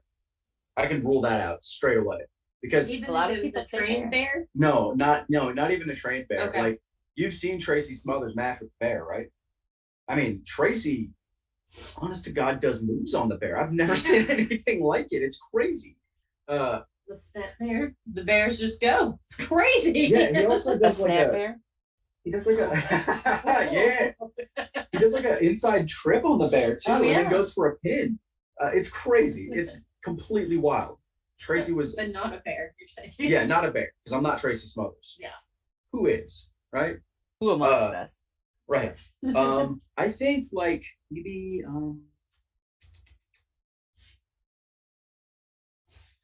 like well, hyenas have really strong bite. But I'm trying to think like probably a canid of some sort. It would have to be like the strategy would be to stay away from its jaws, of course. But I wouldn't want to fight like a large cat because their claws and they're too bendy. Like I don't know, I don't like that. They're it's like they're made of wind. I don't like it. So yeah, probably like a hyena. I think that under the right circumstances, if I got the drop on one, like if I could get a hyena's back and just keep that control and not let its mouth get anywhere near me, I think maybe that would work. Okay. But it'd have to probably be like a really like sickly small one, you know. But that I think maybe, or like maybe like a baby, you know. I was thinking birds. Birds, because they're I mean they're terrifying. Yeah. But their bones are really fragile, you know. Sure. So I'd have that going for me, as long as they didn't peck out my eyes or stretch. No, I didn't even. Birds did not even enter into my mind. I don't think I've had anybody ever say a bird before. I'll be honest. Really interesting. I'm thinking like maybe a hawk. Oh, a hawk. Not like they got talons though. They do, but I would say like a heron. But a heron's not gonna attack me. I mean, is it? Oh God. I mean, it depends. You're gonna shove it around a little bit. Start telling it has a bad work rate. I would not fight a pelican because that's terrifying. No, people act like pelicans aren't scary. They are. They're scary. They're very large. My first impulse was alligators, and I was like, why? Yeah. Oh, I lived in Louisiana. Yeah, I thought about it. Like, I think that immediately. Ooh, like maybe a nutria. Oh, yeah. Yeah. I'd probably take a nutrient. Yeah. Or a caiman? Are those the small? Yeah, the little alligators. babies. Oh yeah. They came really out. Tiny guys. They have those at the zoo here. Oh. Yeah. So I'm just gonna jump right in there. Yeah. Is it still vegan? If they came in was like, yeah, we're gonna fight, brother. And I think it's still vegan. Agree and sign it. They sign it, yes, of course. We do a contract signing because wrestling, everyone loves to watch that stupid garbage. So, I'm signing this contract. So what if you guys as a team could take on any cryptid? Which cryptid would you take on? Ooh, okay. We've talked about wrestling Bigfoot a lot. Yeah. Yeah. I would not win. No, but I would Let me like be clear. to do it. Yeah. Let's see who else would be good. Not the Pope Lick monster because of the hooves. Yeah. That's scary. The little the Hopkinsville goblins. Oh yeah, as long as it's not like small. If it's not like 10 of them, like 'cause I'm not, like maybe if it was like a tag match, like two of those goblins and us, I think we could probably do okay. Yeah. Yeah, so Hopkinsville goblins are on notice, is what I'm telling you. They better not try anything funny because I know there's like a bunch of them. You know, it's gonna be twin. Tagging, exactly. They're gonna twin it's gonna be over and over, like an endless series of doink and dink, just one after another. I don't want that. I have my eyes open. I know that trick, goblins. So yeah, you're not gonna fool me with that one. But yeah, we could definitely take those. So, how do you take your pancakes? Ooh. So you don't like this way, but I like to put a lot of syrup, no butter. But like several times as I go. So like on the top and then in between all of them. And then you have to like refresh it because it all absorbs in there. And a little bit of powdered sugar too. Nice. I've only. Oh, go ahead. Oh no, I was just. That's a good way. Oh, okay. Yeah, I mean, because you are Val Pancakes. I was like, wait, hold on. Now, I will. Okay. I've only very recently actually accepted syrup as a part of the pancake dining experience. As a kid, I would just eat them dry, like just completely dry, nothing on them, no butter, nothing. That's weird. I didn't want any of that. But so recently, yeah, I've come around. I'm like, but I don't put it on there because that's just like that's a little much for me. So like I'll cut pieces off and then like I'll put them in the syrup, like to be very particular about how much syrup I get. Because otherwise it's just too much. It's just too much. Real maple syrup. Oh yeah, for sure. Yeah. Although the fake kind is really good too. I listen. I honestly kind of can't tell the difference between the two.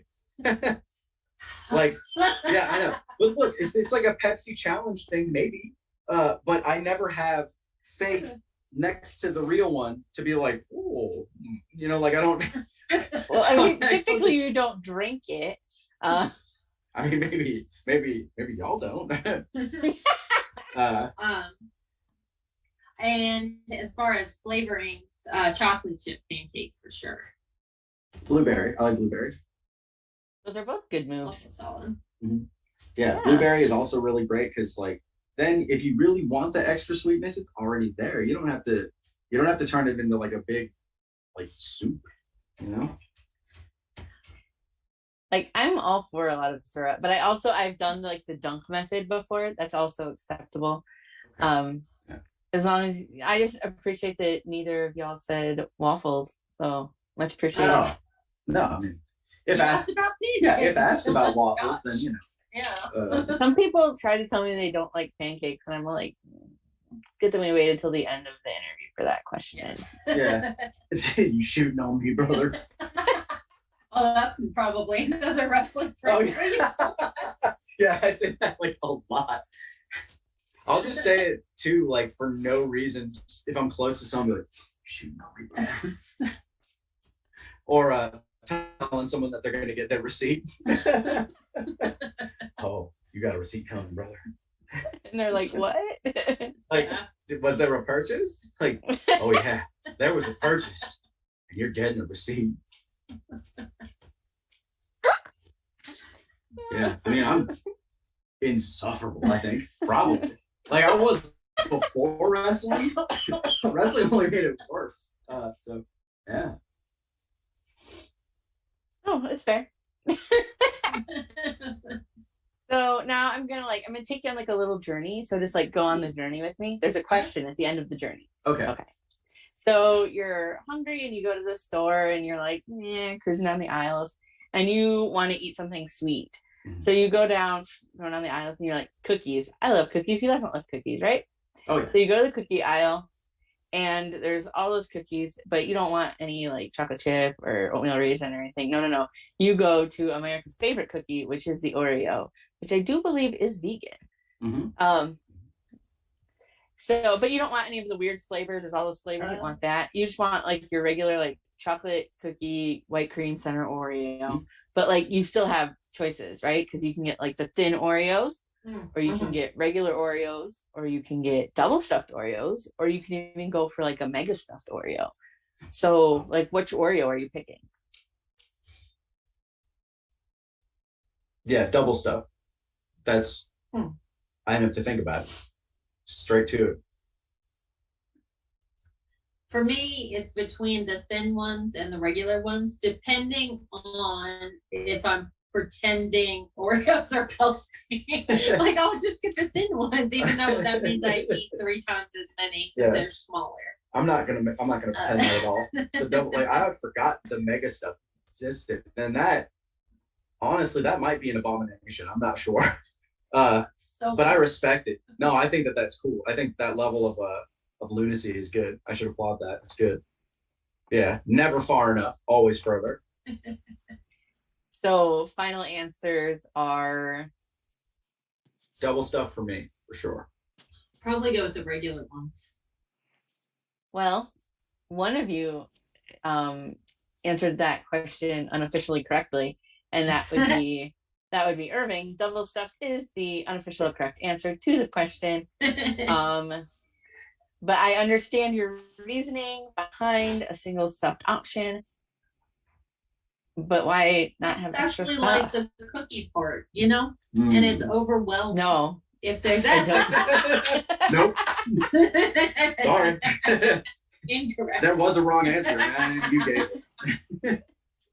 Yeah, there were a bunch of wrong answers actually. Yeah. At least there was technically only one correct answer. I mean, you can like what you want to like, but nope. Sorry.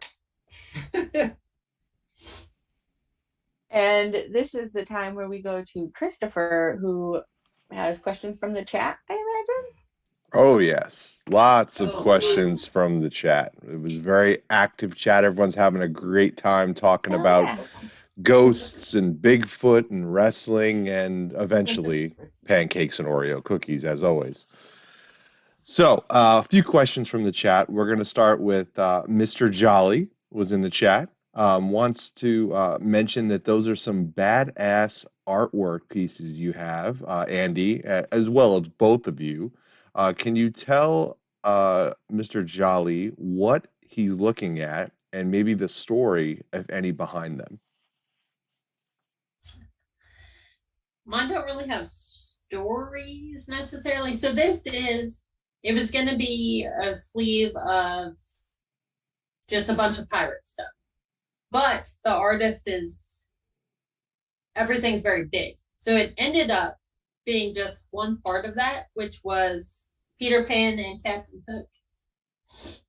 And then we've got the crocodile down here. So I've got the Peter Pan sleeve here. This is Andre the Giant from The Princess Bride. And then I've got of course now I can't think of the name. A Korok, who's doing a snatch right here. And then there's other stuff. Yeah. Let's see. Well, this guy I love. This is a raccoon with a black flag flying from its tail. You know, I like raccoons. That's and anarchism. So that's the explanation for that. This is just a bunch of eyeballs and then a big eyeball on fire on my hand. That's because I think eyeballs are real cool, you know? This is a bunch of zombies walking around. This is the first tattoo I got, actually. It took a long time and it gave me a really strange idea of how long tattoos take. And then there's like other ones. And you've got yourself. Yeah, I've got a skeleton version of me on my leg coming out of a big cup of coffee because I thought that would be funny. And it still is to me. Oh, right. This is a werewolf licking an eyeball inside of a skull. Again, because I thought that would be cool, and it is. There's a chaos cross behind it. That was something that the artist pitched to me, and I was all about. He really read me. He got to the core of who I am, which is to say, not very smart. And then this is a thing that started recently. This is a bear with prayer, well, I guess paws more than hands. And it's crying, and he's got a crown of thorns, and there's this part in the middle with the 3 axes because I'm straight edge and a dork. There's like a lot of flowers, you know, because I like flowers. So yeah, the common denominator with my tattoos is that I don't think too hard about them, but I go to artists who are very good. So they make them look like actually maybe there's some depth to them or me. I guess the only smart tattoo I have you can't see. It was based on Aussie. I don't know how to say it in the British way. Ozymandias. I think so. A poem by Percy Bysshe Shelley. About a statue of a tyrant that's like fallen down and crumbled. So it's like statue work, and yeah, it's pretty cool. I really like that poem. That's the only one that has even remotely anything besides, hey, I like this. Right. So. Oh yeah, and I have a minor threat tattoo. Well, technically 2 of them are tops of my feet. Again, dork.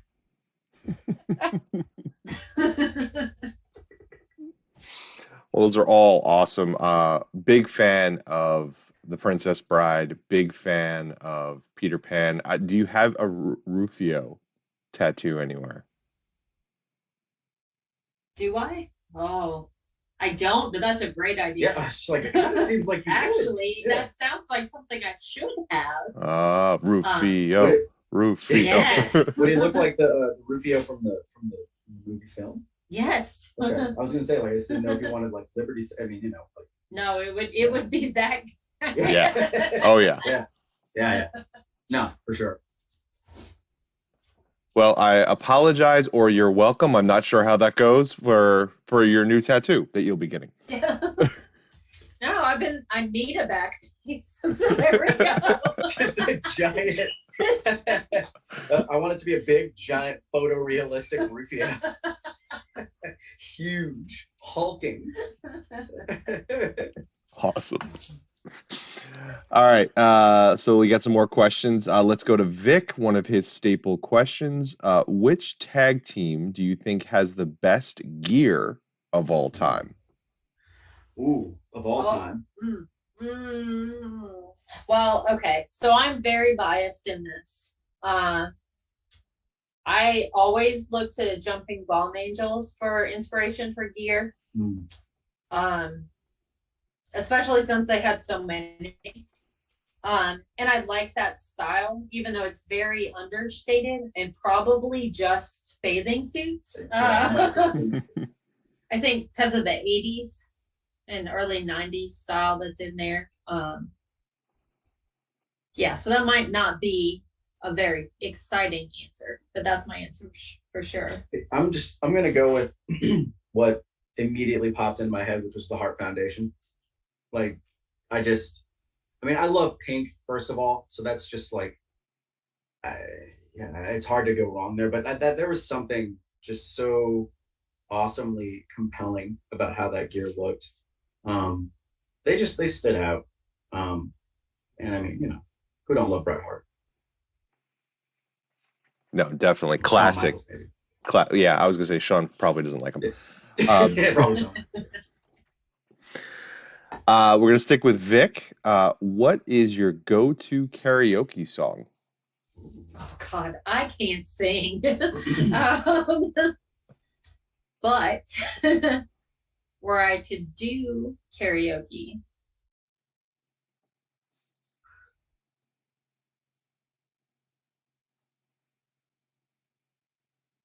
oh, this shouldn't be this hard. Oh my gosh. Okay. I know.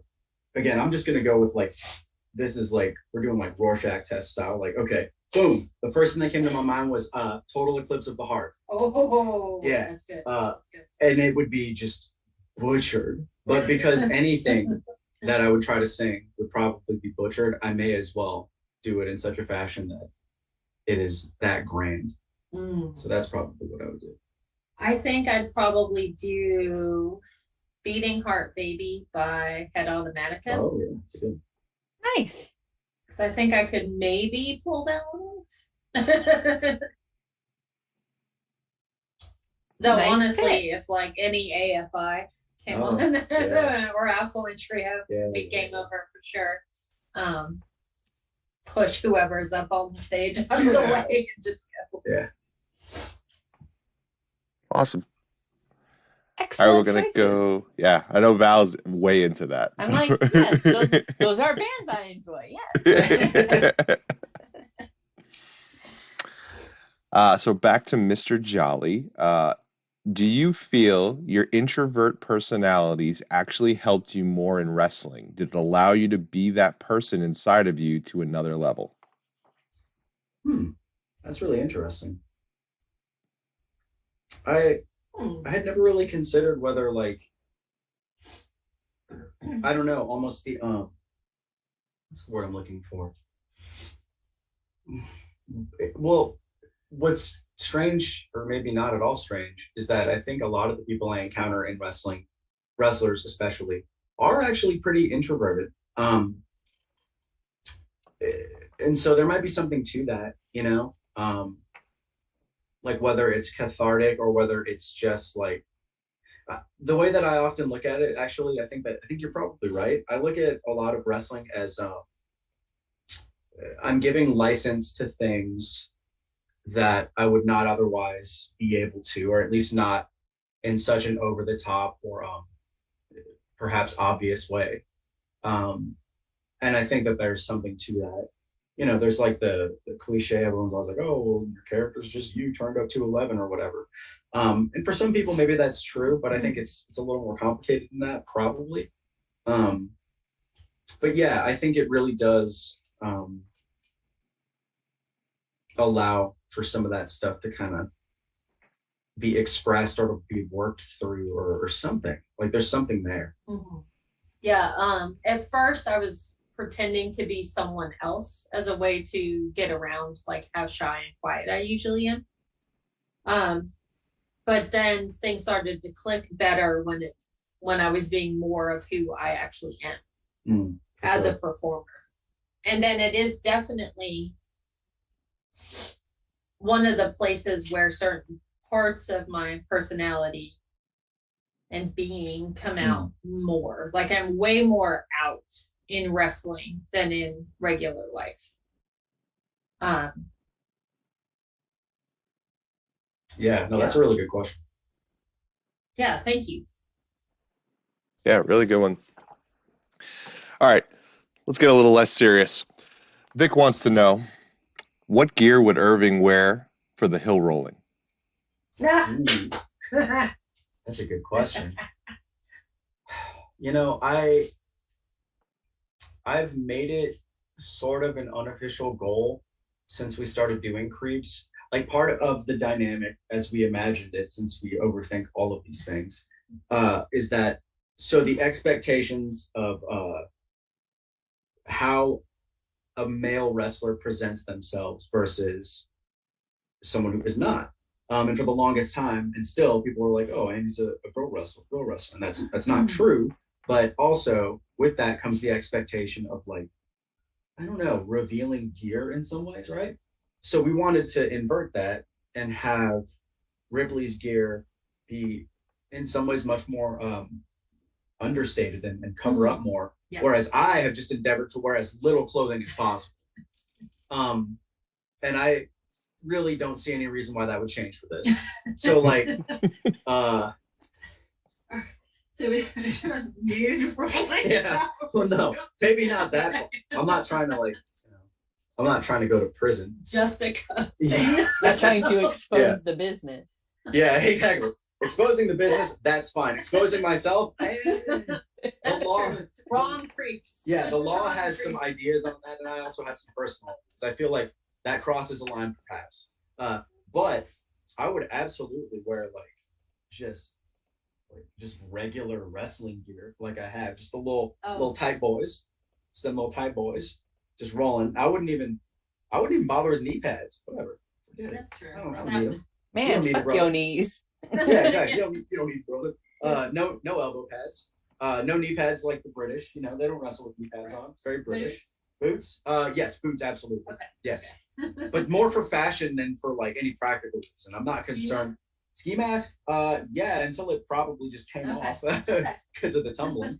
But yeah, I would start with the ski mask, and I would start clutching the flowers too. You know, as like a statement. It's like art or whatever, you know.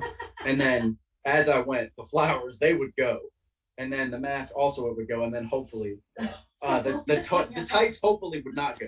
I would like for those to stay. But yeah, that's probably how I would do it. All right. Colors? Oh, what colors? Sorry, Dad. No, well, pink's gonna be there. Pink is gonna. Okay. Oh, you know what? It would be almost like I would want to do a pale pink and then also white. So it would be like deathmatch gear, you know? Like they always come out like looking like Denim Dan, wearing like white jeans and like a weird white shirt, you know? Like that. So that when I invariably just busted up everywhere, there will at least be one part where it's just like, oh yeah, he ain't doing good, you know? We're going to have to make sure we film that. I know it's probably not something that normally gets filmed, but we'll make sure that it gets filmed. Yes. All right, so back to Mr. Jolly. What's the worst experience you've ever had in the ring? Oh, I broke my wrist in 3 places. yeah, that one's easy for me. That's fine. Pretty bad. Actually, mine came to me straight away. Stuff always goes sideways. It's just the nature of the thing. But I got power slammed in such a way. I'm not placing blame exclusively on my opponent either. I think this was a both of us thing. But if y'all have the misfortune of remembering when Kenta Hideo Itami, when he got power slammed and then got spiked right on his head and it broke his neck. That happened to me, but my neck didn't break. But I did hear a bunch of weird and interesting crunching sounds. Saw white light for a little bit, and then came to my opponent being like, "You good?" To which, of course, I said, "Yeah, I'm fine." And then we finished the horrible, horrible, godforsaken match. But yeah, that was probably the scariest thing that's happened. And let this be a lesson.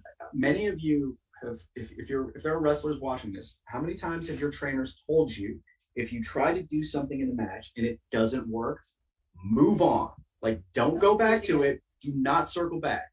I swear to God, do not circle back. Because the first time we went to do it, it was like just something weird. Like, I don't know.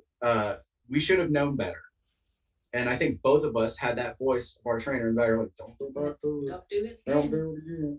And then, of course, we did, and then I almost died. So, what little wisdom I have, I think, is contained in that. Just keep it moving. You don't have to do all the things. If something doesn't work, whatever. Plenty more things to do. There's a story to be told. Don't worry about the stupid power slam. So yeah, that was the worst. Somehow I'm fine though. Mostly. Next question is from from. cool Okay. cast for a long time. Yeah. Anyway. Yeah, and you got a metal plate. I do. I have a metal plate in my wrist. Yeah, never want to hear of folks getting injured, so definitely not the best time in the ring. Definitely the opposite No. of what you want to see happening in any ring. So Yes, I don't want that. Not for anybody. So follow up from Mr. Jolly was, have you ever been wrestling someone that you said to yourself, you can't believe you're wrestling so-and-so? I guess you can take that either like good or bad. Yeah, I was taking it good. I was hopefully taking it good, but yes, I'll allow it either way.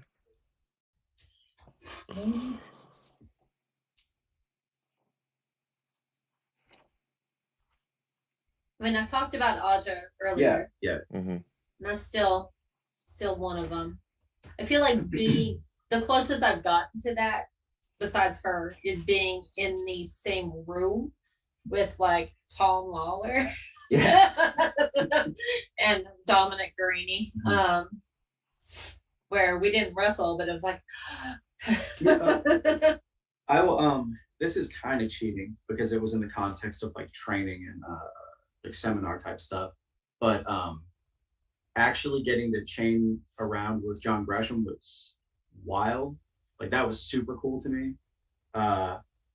Just because he's so good. Mm-hmm. And I didn't feel like I was just totally lost. Like I was, like we were in there, we were chain wrestling. It was just happening. So that was like, I'm still like, wow, that's crazy. Yeah, that was super cool. I got to lock up with Jordan Grace at that same seminar, which was awesome. Yeah, also. She's great. Let's see. Being in the same room with Serena Deeb was super cool as well. I completely lost my mind because we were on a Deep South show and we didn't know showing up that Jimmy Wang Yang was going to be there. And I was like I kept it together, but I was like, oh God, don't embarrass yourself. Don't do it. And so I was just like, sir, just like walked off somewhere. was like, yeah, it's Jimmy Wang Yang. We are at some point going to be. Well, Friday I will be across the ring. That's true. Yeah. And Jazzy. I'll be But somewhere. I don't know both where of I'll us will at some point be across the ring. Yeah, I'm angling like so. It was only kind of a joke because I really do want to wrestle Jimmy Wang Yang because he's fantastic. But people were like, "Oh, here's my list for this year. People don't want." I was like, "Jimmy Wang Yang list over," and so I just put that up. And then like a short while later, I was in the same building with him. I was like, "Oh, okay, all right, yeah." I'm gonna start politicking my way to this Jimmy Wang Yang match where he will just annihilate me. I can't wait. It's gonna be great. I hope he kicks my head clean off. Of it like flies. Death by Jimmy Wang Yang. Yes, that's all I've ever wanted. You know, like if I have to go out, I want it to be because Jimmy Wang Yang kicked my head off. Put it on my tombstone. All right, last question from the chat from our VIP Vic. Are either of you envious of someone else's tattoos? Ooh. Oh, huh.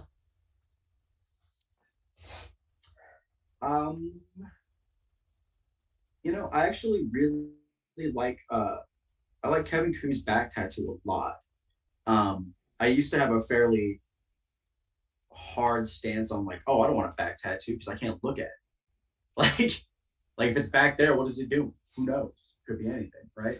But then seeing pieces like his, especially in wrestling, because if I'm being honest, a lot of wrestlers don't have a lot of good tattoos. They got some tattoos for sure, but they don't have a lot of good tattoos. Whereas names, no, I don't have to name names. You could just no, but there's a very specific and not Icarus specific tattoos that we're thinking. Yeah. So anyway, they're more bad than good. Let's just say that, right? But I've seen a few folks whose tattoos I'm like, okay, that makes me think a little bit differently about that. So yeah, Coos for sure. But I also really like how Brody King looks just in general. Like, I think part of why I wanted a chest piece that had so much coverage was seeing guys like him and how it looks when you have either one very large piece on the front like that, or even just like, smaller ones that you sort of piece together. I just think it looks rad. So yeah, then in wrestling for sure, I've seen a few people who they have really big tattoos where I'm like, oh, okay, I kind of want to do that. I think the only one I've seen that I'm jealous of, it was a friend tattoo that the artist who did this, it just says Frenzig in the Danzig font. I was like, fuck, that's so good. Yeah, I got tattooed on him also, and I would just lay there staring at the Frenzig tattoo because it was like the art was taped to the ceiling. Yeah. I was just staring at it. Like, I can't get that now. You came up with this idea. One of my dearest friends, this is another one I am a little bit envious of. My friend Mike has a tattoo that's the Danzig skull wearing a party hat with like confetti falling around it. And then under it says, I haven't heard Danzig all year. Or no, I haven't heard Mother all year. And it was like a weird inside joke where he was at a New Year's thing and the song Mother came on like just after midnight. And someone was like, oh man, I haven't heard Mother all year. And so that tattoo was glorious. I love that tattoo. Yeah. That's so great. Apparently the answer is Danzig related tattoos. Danzig tattoos. Yeah. Not straightforward ones, so they have to be a little different. Yeah. Well, awesome answers. Great questions. Thanks, chat, for all the questions. Thank you Yeah, very thank much. y'all.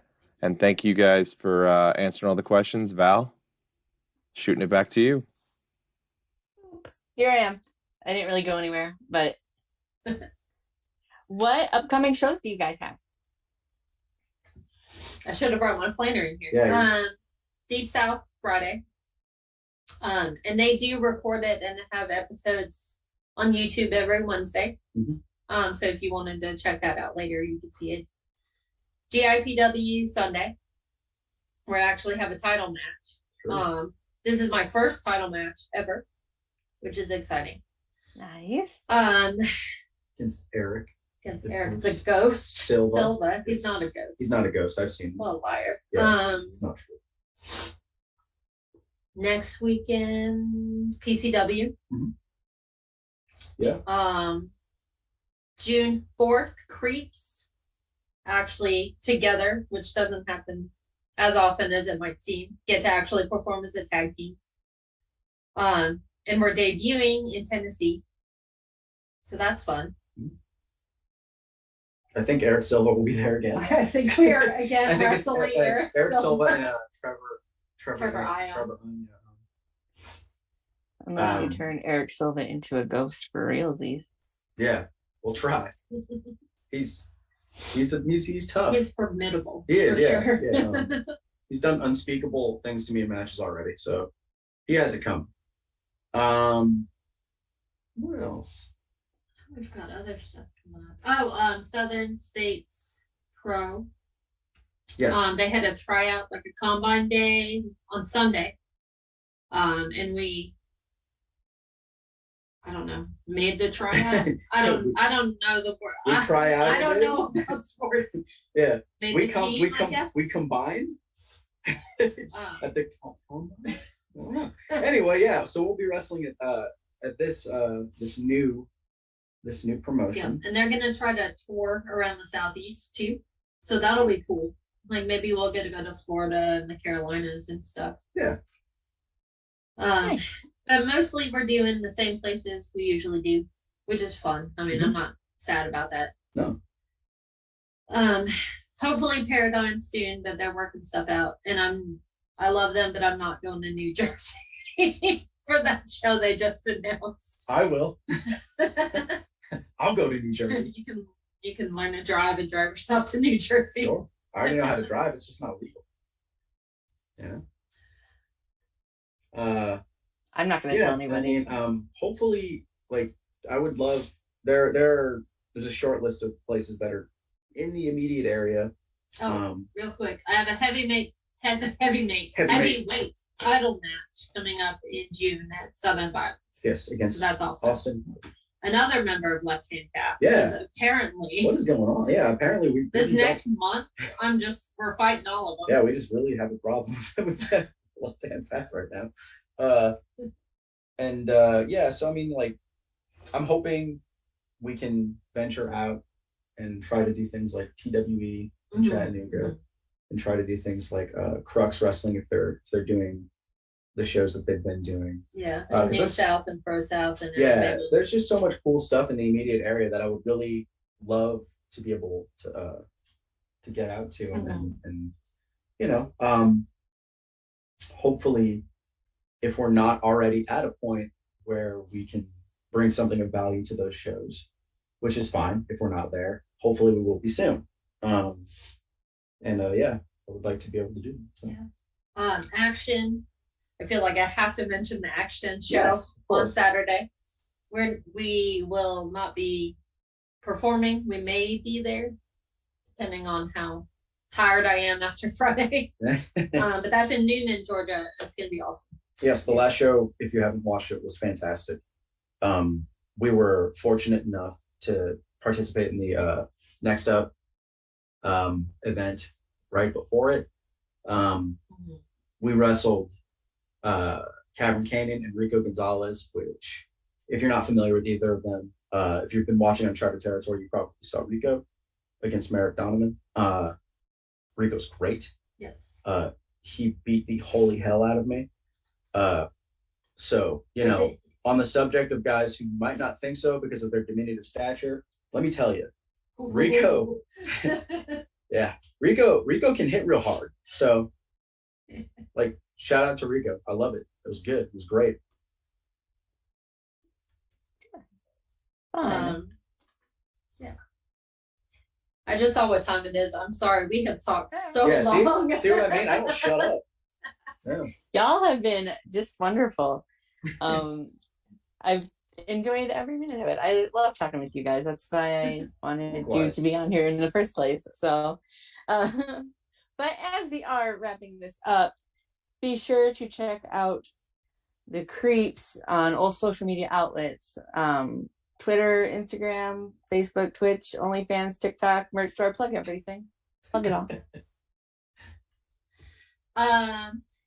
Primarily it's just Facebook, Twitter, and Instagram. I have a TikTok, but I don't use it. It's at Andey, ANDEY Ripley on all of them. Yeah. All mine's Irving West, PhD. I don't have an OnlyFans yet, but gauging public interest. He posts premium content for free on occasion, so I just, I just love to please. And this has been a true delight. Thank you. Thank you guys for hanging out with me tonight. This has been The Stack. I'm Val Pancakes. This has been C.R.E.E.P.S, AndeyRipley, Irving West. Be sure to follow them literally everywhere. And be sure to tune in next week when I have referee extraordinaire Gina on the show. So I'm very excited to talk with her. That's awesome. All right. So much fun. But thank you guys once again for hanging out with me. And thank you for the chat for hanging out with me here on The Stack. So much. On the Action Wrestling YouTube. Yay. Bye. Thank you.